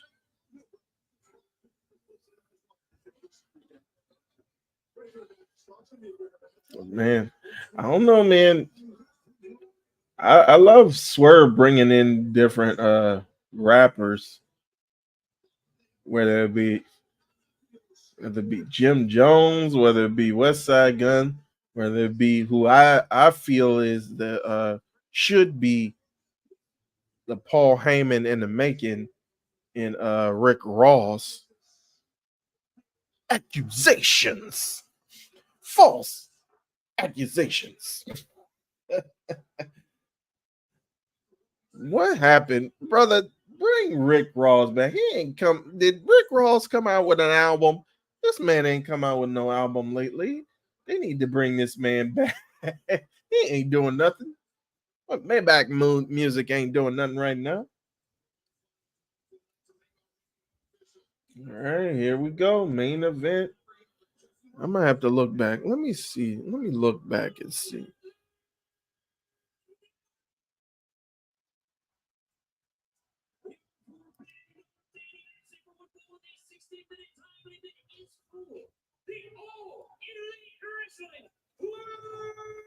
All right, so earlier today,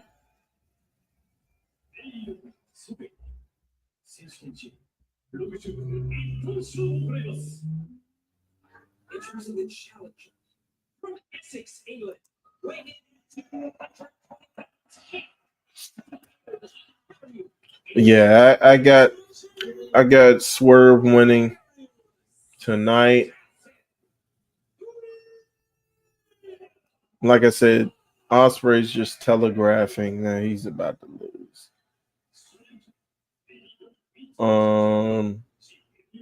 But yeah, I mean, it's just like you put the international title on him like a month before, and then you give him a title shot like a few weeks before. It's like what? And it's like you haven't made it a point to express in TN or not TNT in AEW that double champions can exist. You haven't had that precedent yet. So I mean, you could start with anybody, but yeah, that brother was terrific. Bring that man back. Just tell him like lay low on like the MFers, but it's like other than that, he was perfect. I think he fit right in.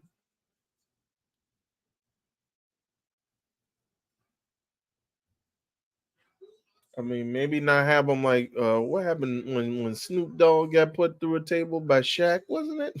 It was Cody and or no, Snoop Dogg hit somebody with a move. Like he got up all gingerly on the ropes and hit somebody with like a leg drop. Now that was horrible. Oh,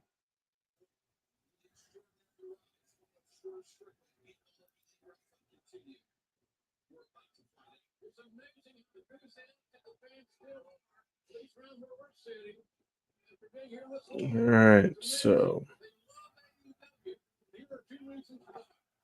Mariah May advanced in the On Heart Foundation tournament. So she goes on to the semifinal round. Sir Strickland, let's pick up some of the Easter eggs. He's got black and gold on one. I don't know if there's any outright references like the Warriors tribute or the Black Panther tribute that he had. It was pretty clean though, the gold and black.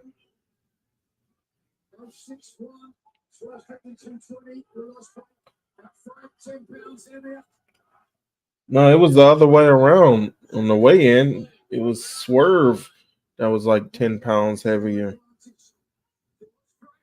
which was pretty unique having a weigh in. And again, breaking precedent because, oh,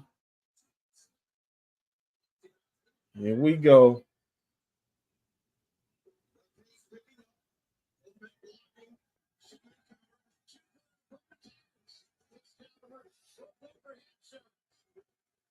But yeah, having that president of having like a big time weigh in, like a big time boxing fight or MMA fight, that was pretty cool.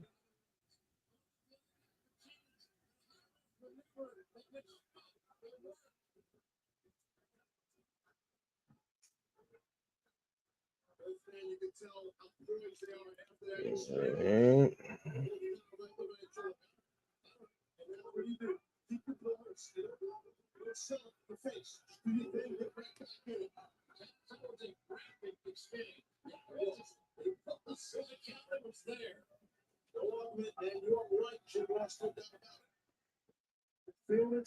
yeah, I'm trying to see if there are any. That is true. A buck 05. Yeah, he's like 6'5". A buck 05 soaking wet.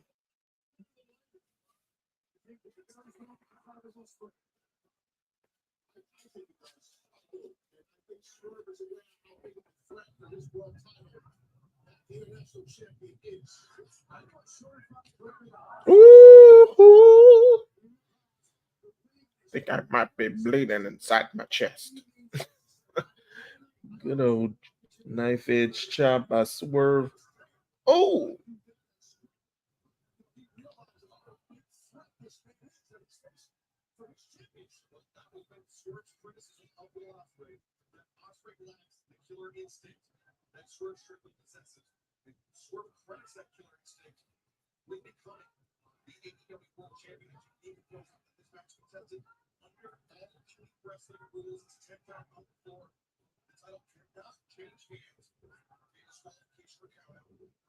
ooh.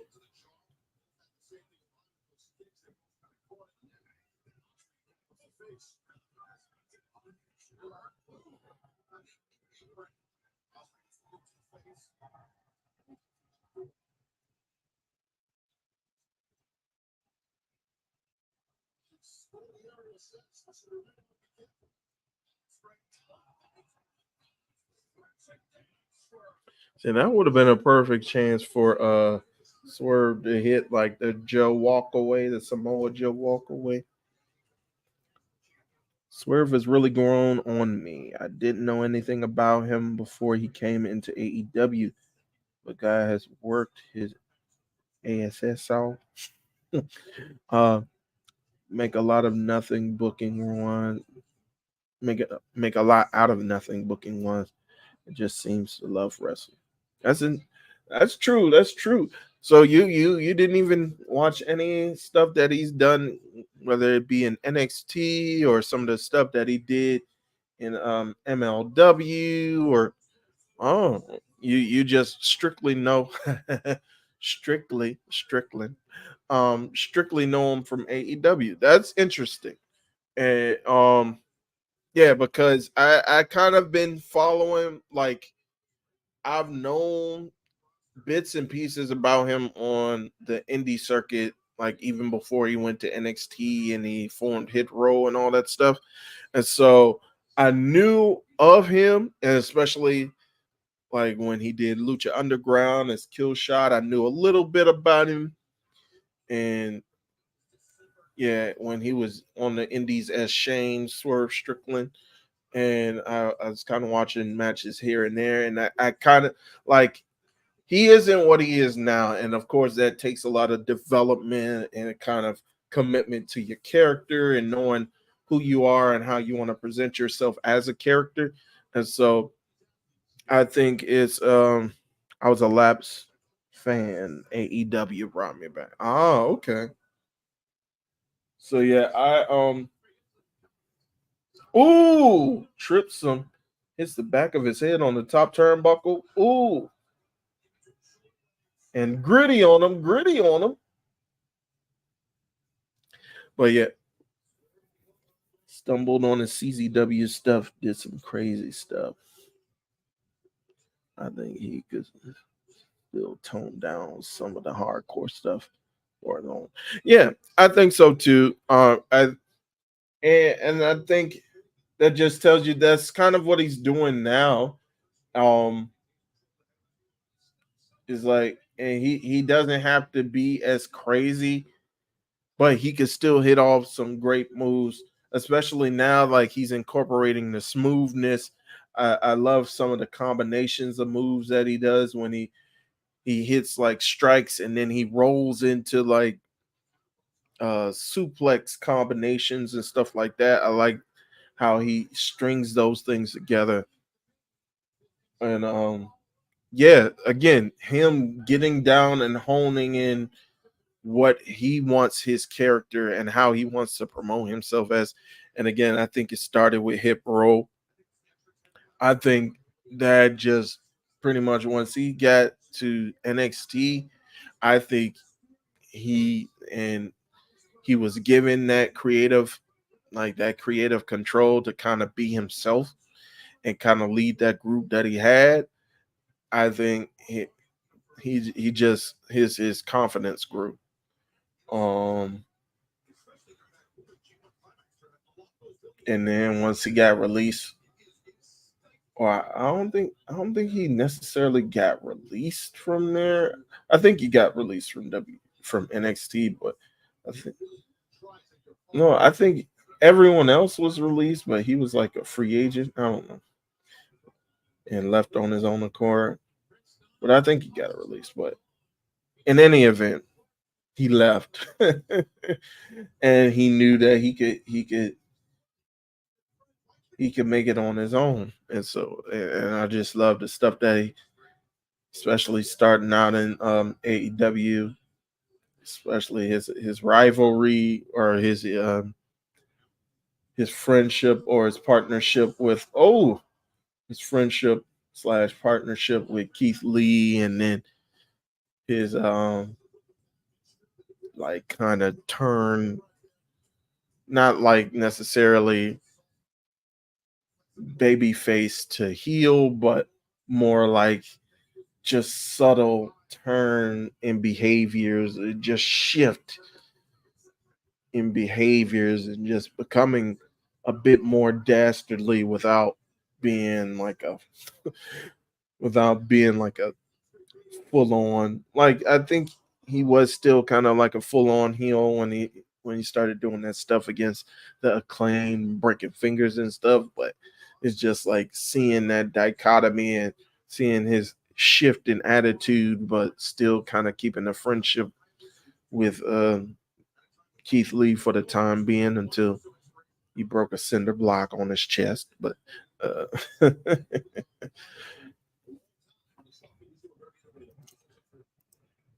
Nana or Prince Nan uh, is a great part of his package. I think so. I agree as well. Uh, he's almost Heyman esque in his ability to be entertainment.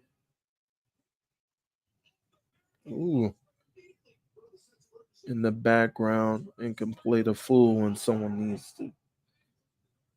I agree. I agree. Nana has really stepped up too. Um, are you only familiar with Nana through AEW as well?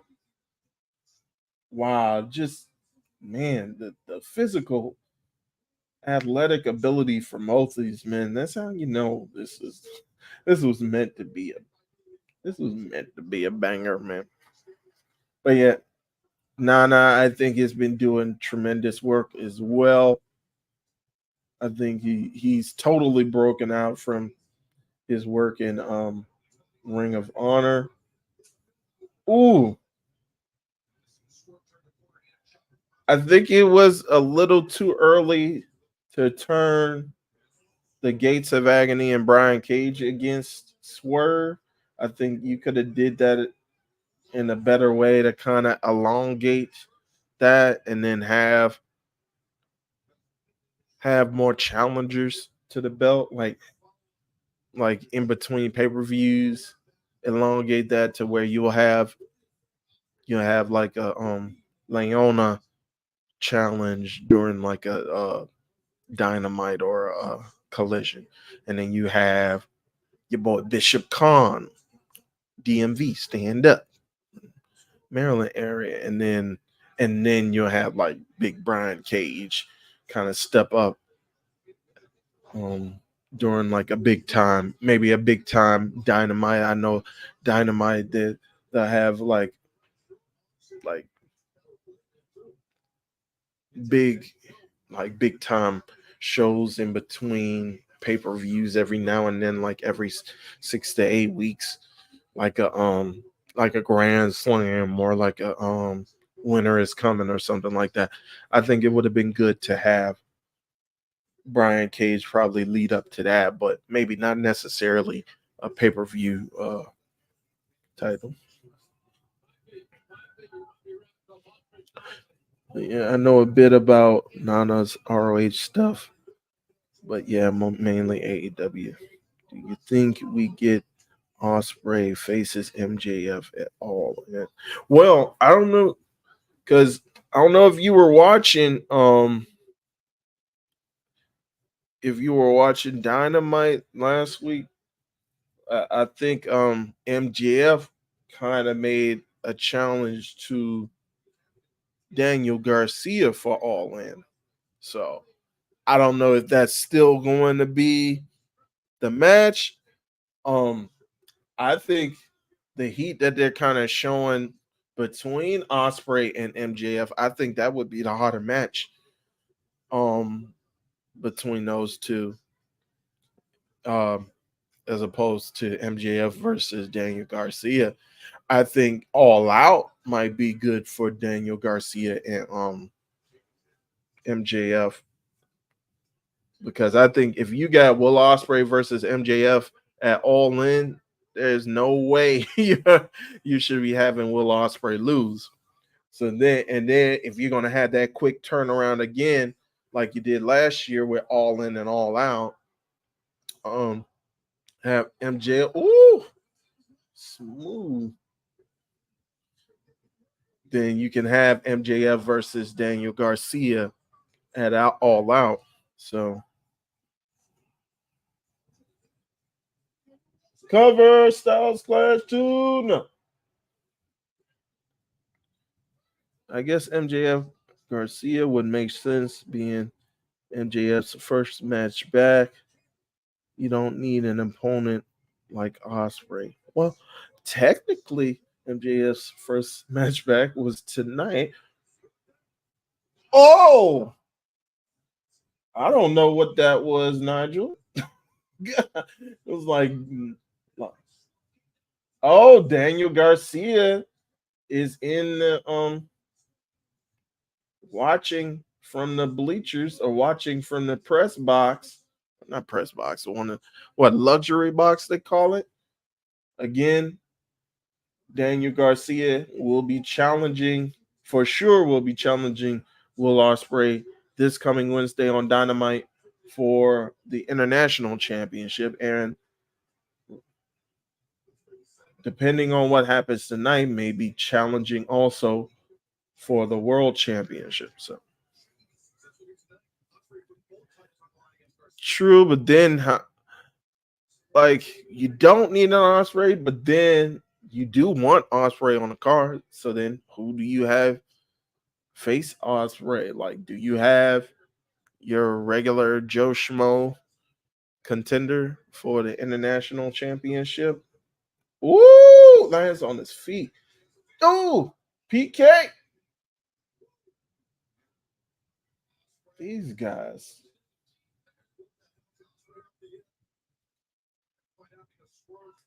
Ooh. And these guys are really showing that they're both main event, like many main event players, man.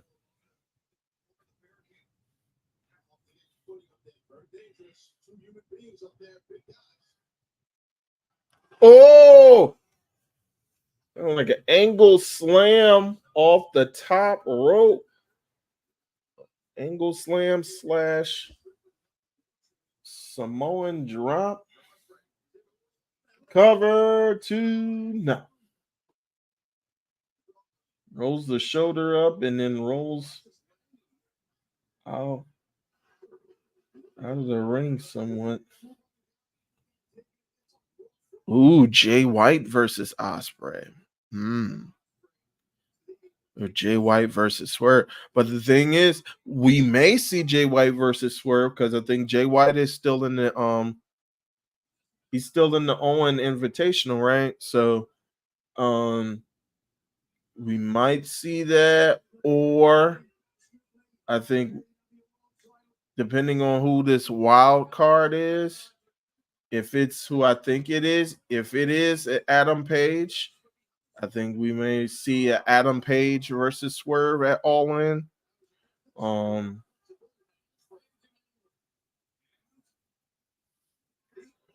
looking for the odds cutter. Nobody home. Crashing and burning on the edge of the apron. Because I don't know if y'all know this, but the edge of the apron is the hardest part of the ring. And now Swerve Strickland, is he looking for the swerve stomp on the apron? No. Will saw it coming, rolled out of the way, but now Swerve trying to change his trajectory. He's coming down off the top rope to the second rope. Now he's going back up to the top rope. What is he thinking? Oh my God. Oh my good God. Swerve stomp from the top rope onto the chest of Will Ospreay, landing right on the Spanish announcer's table. But that table, they got some reinforced tables, boy. Those tables, oh, that table did not only the cowl move, nothing else moved on that table.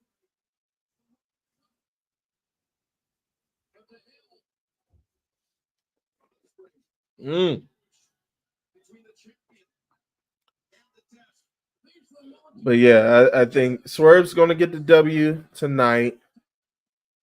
I think Hangman's going to, even though Nate does think, oh, power driver on the edge of the barricade, or on the top of the barricade.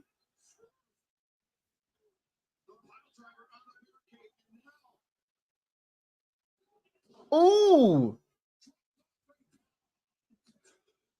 the Swerve Driver 97. Oh,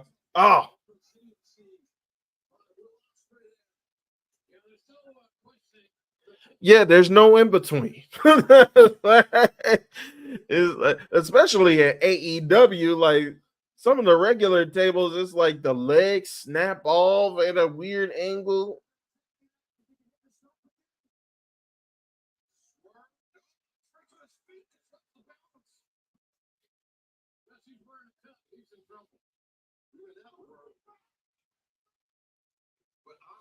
I can see Danielson winning. Ooh, but I think, because I think Danielson, so he could just lose at Wembley. But because I was watching, I don't know if you follow What Culture Wrestling. They out of UK. Oh, Oscar, get him! Come on! Hell no! Yep. I think there was Osprey didn't do this with their outlet, but they reported or not Osprey. Hidden blade blocked. He blocked it, get his hands up, blocked the hidden blade. It wasn't so hidden. Oh. Ooh.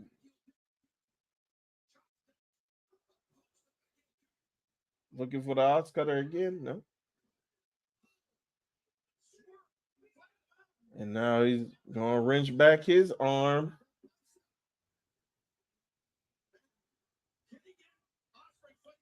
Oh, his two hands. I'm about to say his one hand stronger than his two hands. Oh, that was so close. Odds cutter keeps it locked, keeps the grip locked in, turns it. Oh, here we go. Storm breaker. No. Woo. Oh, MJF in the back.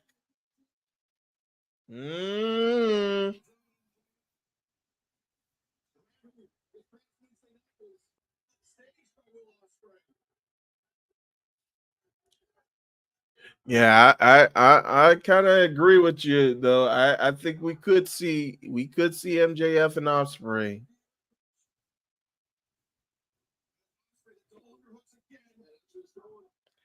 But where is the Callis family? They got to be around here somewhere. Thinking about some shenanigans. I'm surprised Don Callis didn't come out with them. Where's Cal Fletcher? I know Cal Fletcher was out earlier. Or no, that was during I'm thinking about Dynamite. Oh jeez. Come on. Oh, don't have his head there now. These skull on skull headbutts. I know you're. Oh, he's gonna do it. Roll through. Oh, and he played by Swerve. Oh shit! Goodbye.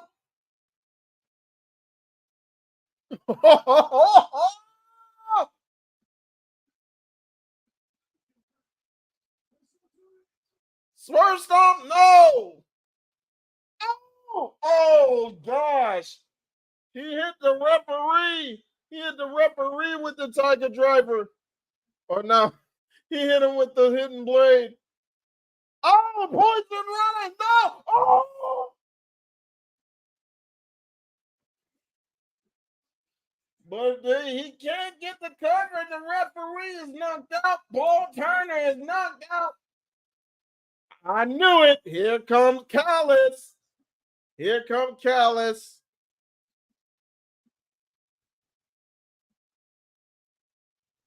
Oh, the screwdriver, the infamous screwdriver. We've seen this screwdriver come into play against Daniel or against Brian Danielson and against John Moxley. Oh, now Nana shoving Don Callis on his backside.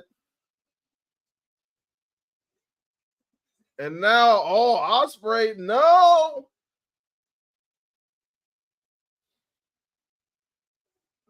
Oh, look at Nana.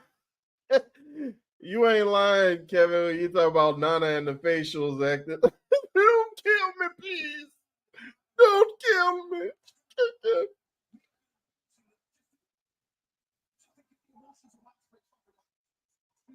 Get out of here. Let's go. Swerve, getting the people on his side. Swerve, stop. Oh, Brienne, cover. 2. Oh, no. And now Rich back on that arm.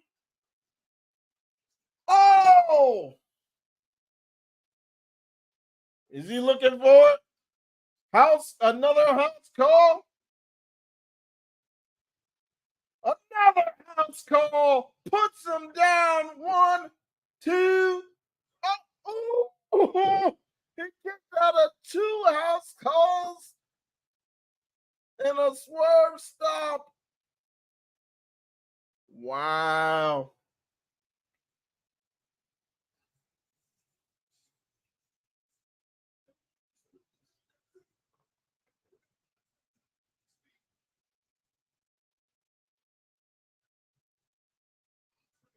Oh, he's trying to stumble into a Tiger driver.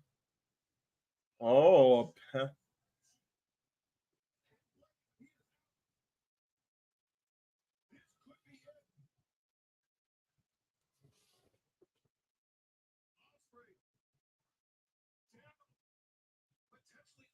he pulled up the knee, man. Oh,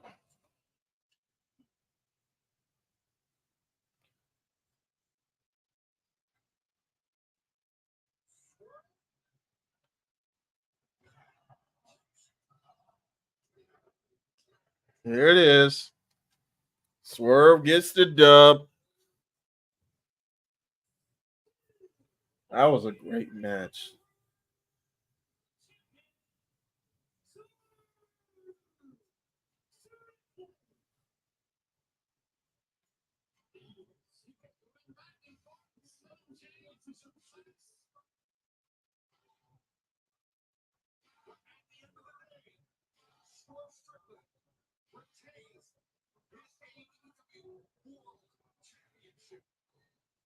Let's go, Swerve.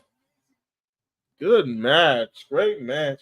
There's gonna have to be there's gotta be a surprise coming. There's gotta be something coming. They can't just end off.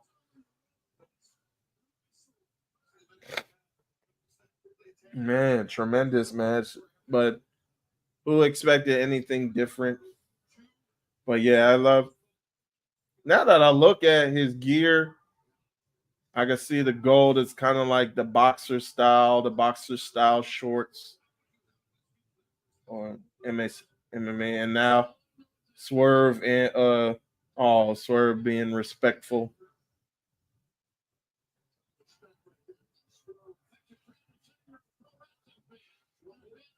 All right, of course. Oh, Kyle Fletcher is out.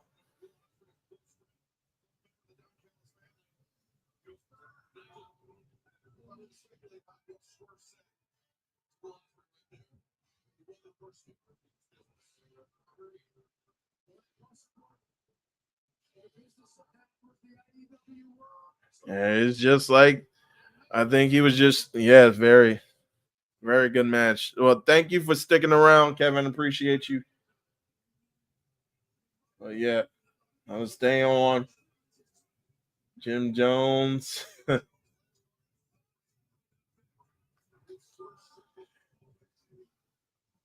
yeah, it's like I guess man something it's something in me telling me it's something gonna happen.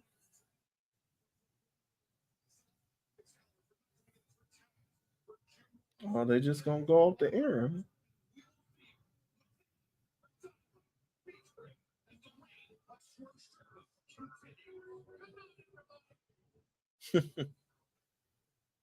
All right, that's the show. All right, well, that's all I got. Um, gonna be a good show to tune into on Wednesday. Make sure we're getting these dynamite ratings up, y'all. But that's gonna do it for me tonight. I'm fitting to be done.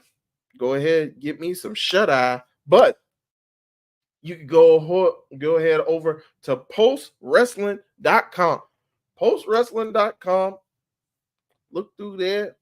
Check out the stories on there. But if you're on YouTube, go ahead, hop on over to Post Wrestling channel on YouTube. John and Way are going to have the post show coming up right this second.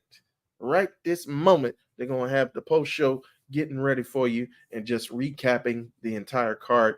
Go ahead, join those brothers over there. Tomorrow, be right back here. Same bat time. Well, not same bat time, but definitely same bat channel. 4 p.m. Eastern, 1 p.m. Pacific. As myself, Brother Nate Milton, Professor Chris Ely, and maybe some additional guests will be joining us for another live recording of the Kings of Sport podcast. Please join us.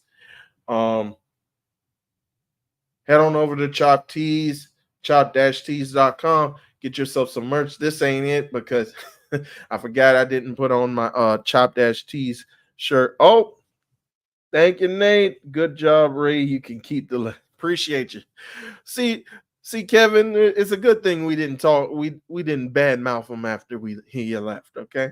But yeah, go ahead, chop-tees.com.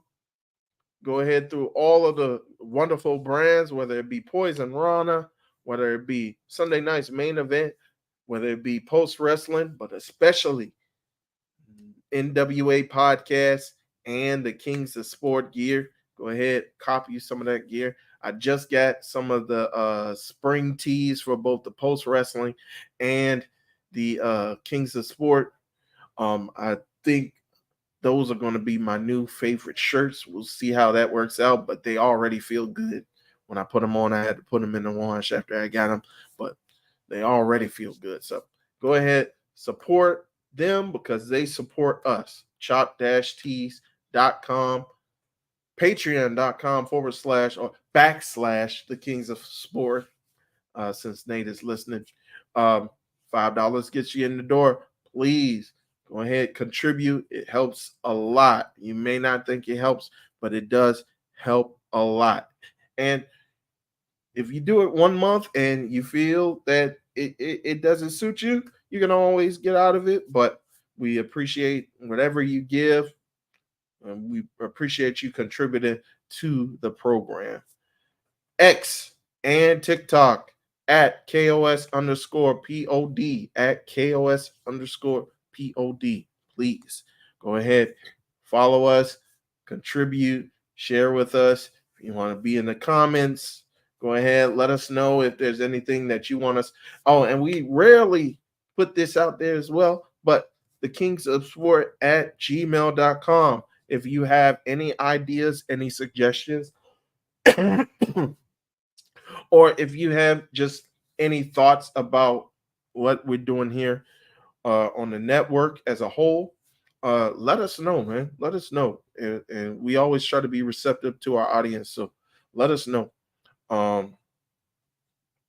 Be on the lookout for a new episode of the Spinning Black Fist with myself and the maestro Chi Okafor coming out within this week, covering UFC 303, all the fallout from that, all of the different changes to the card, and finally landing on the actual fights that happened on Saturday.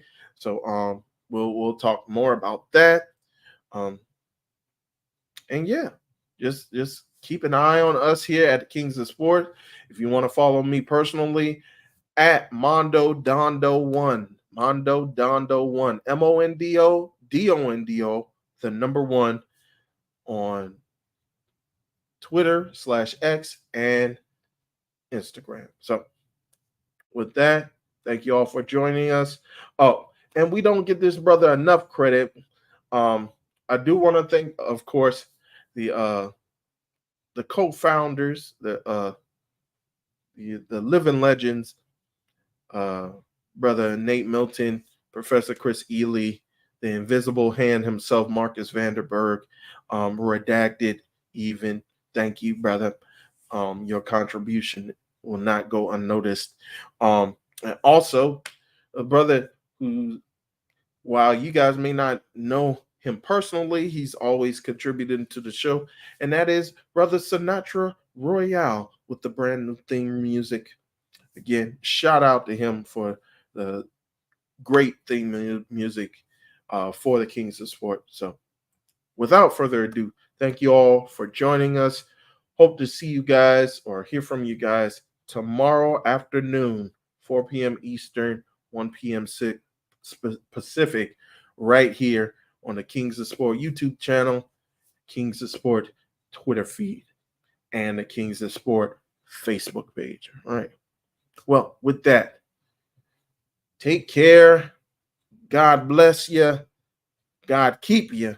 And until next time, peace out. Because you've been down with the Kings. Y'all like that? No, you like that? Okay, I'm just stalling now. Yep. All right.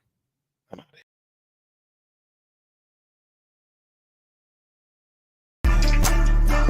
Thank you for tuning in to a special presentation of the Kings of Sport Network.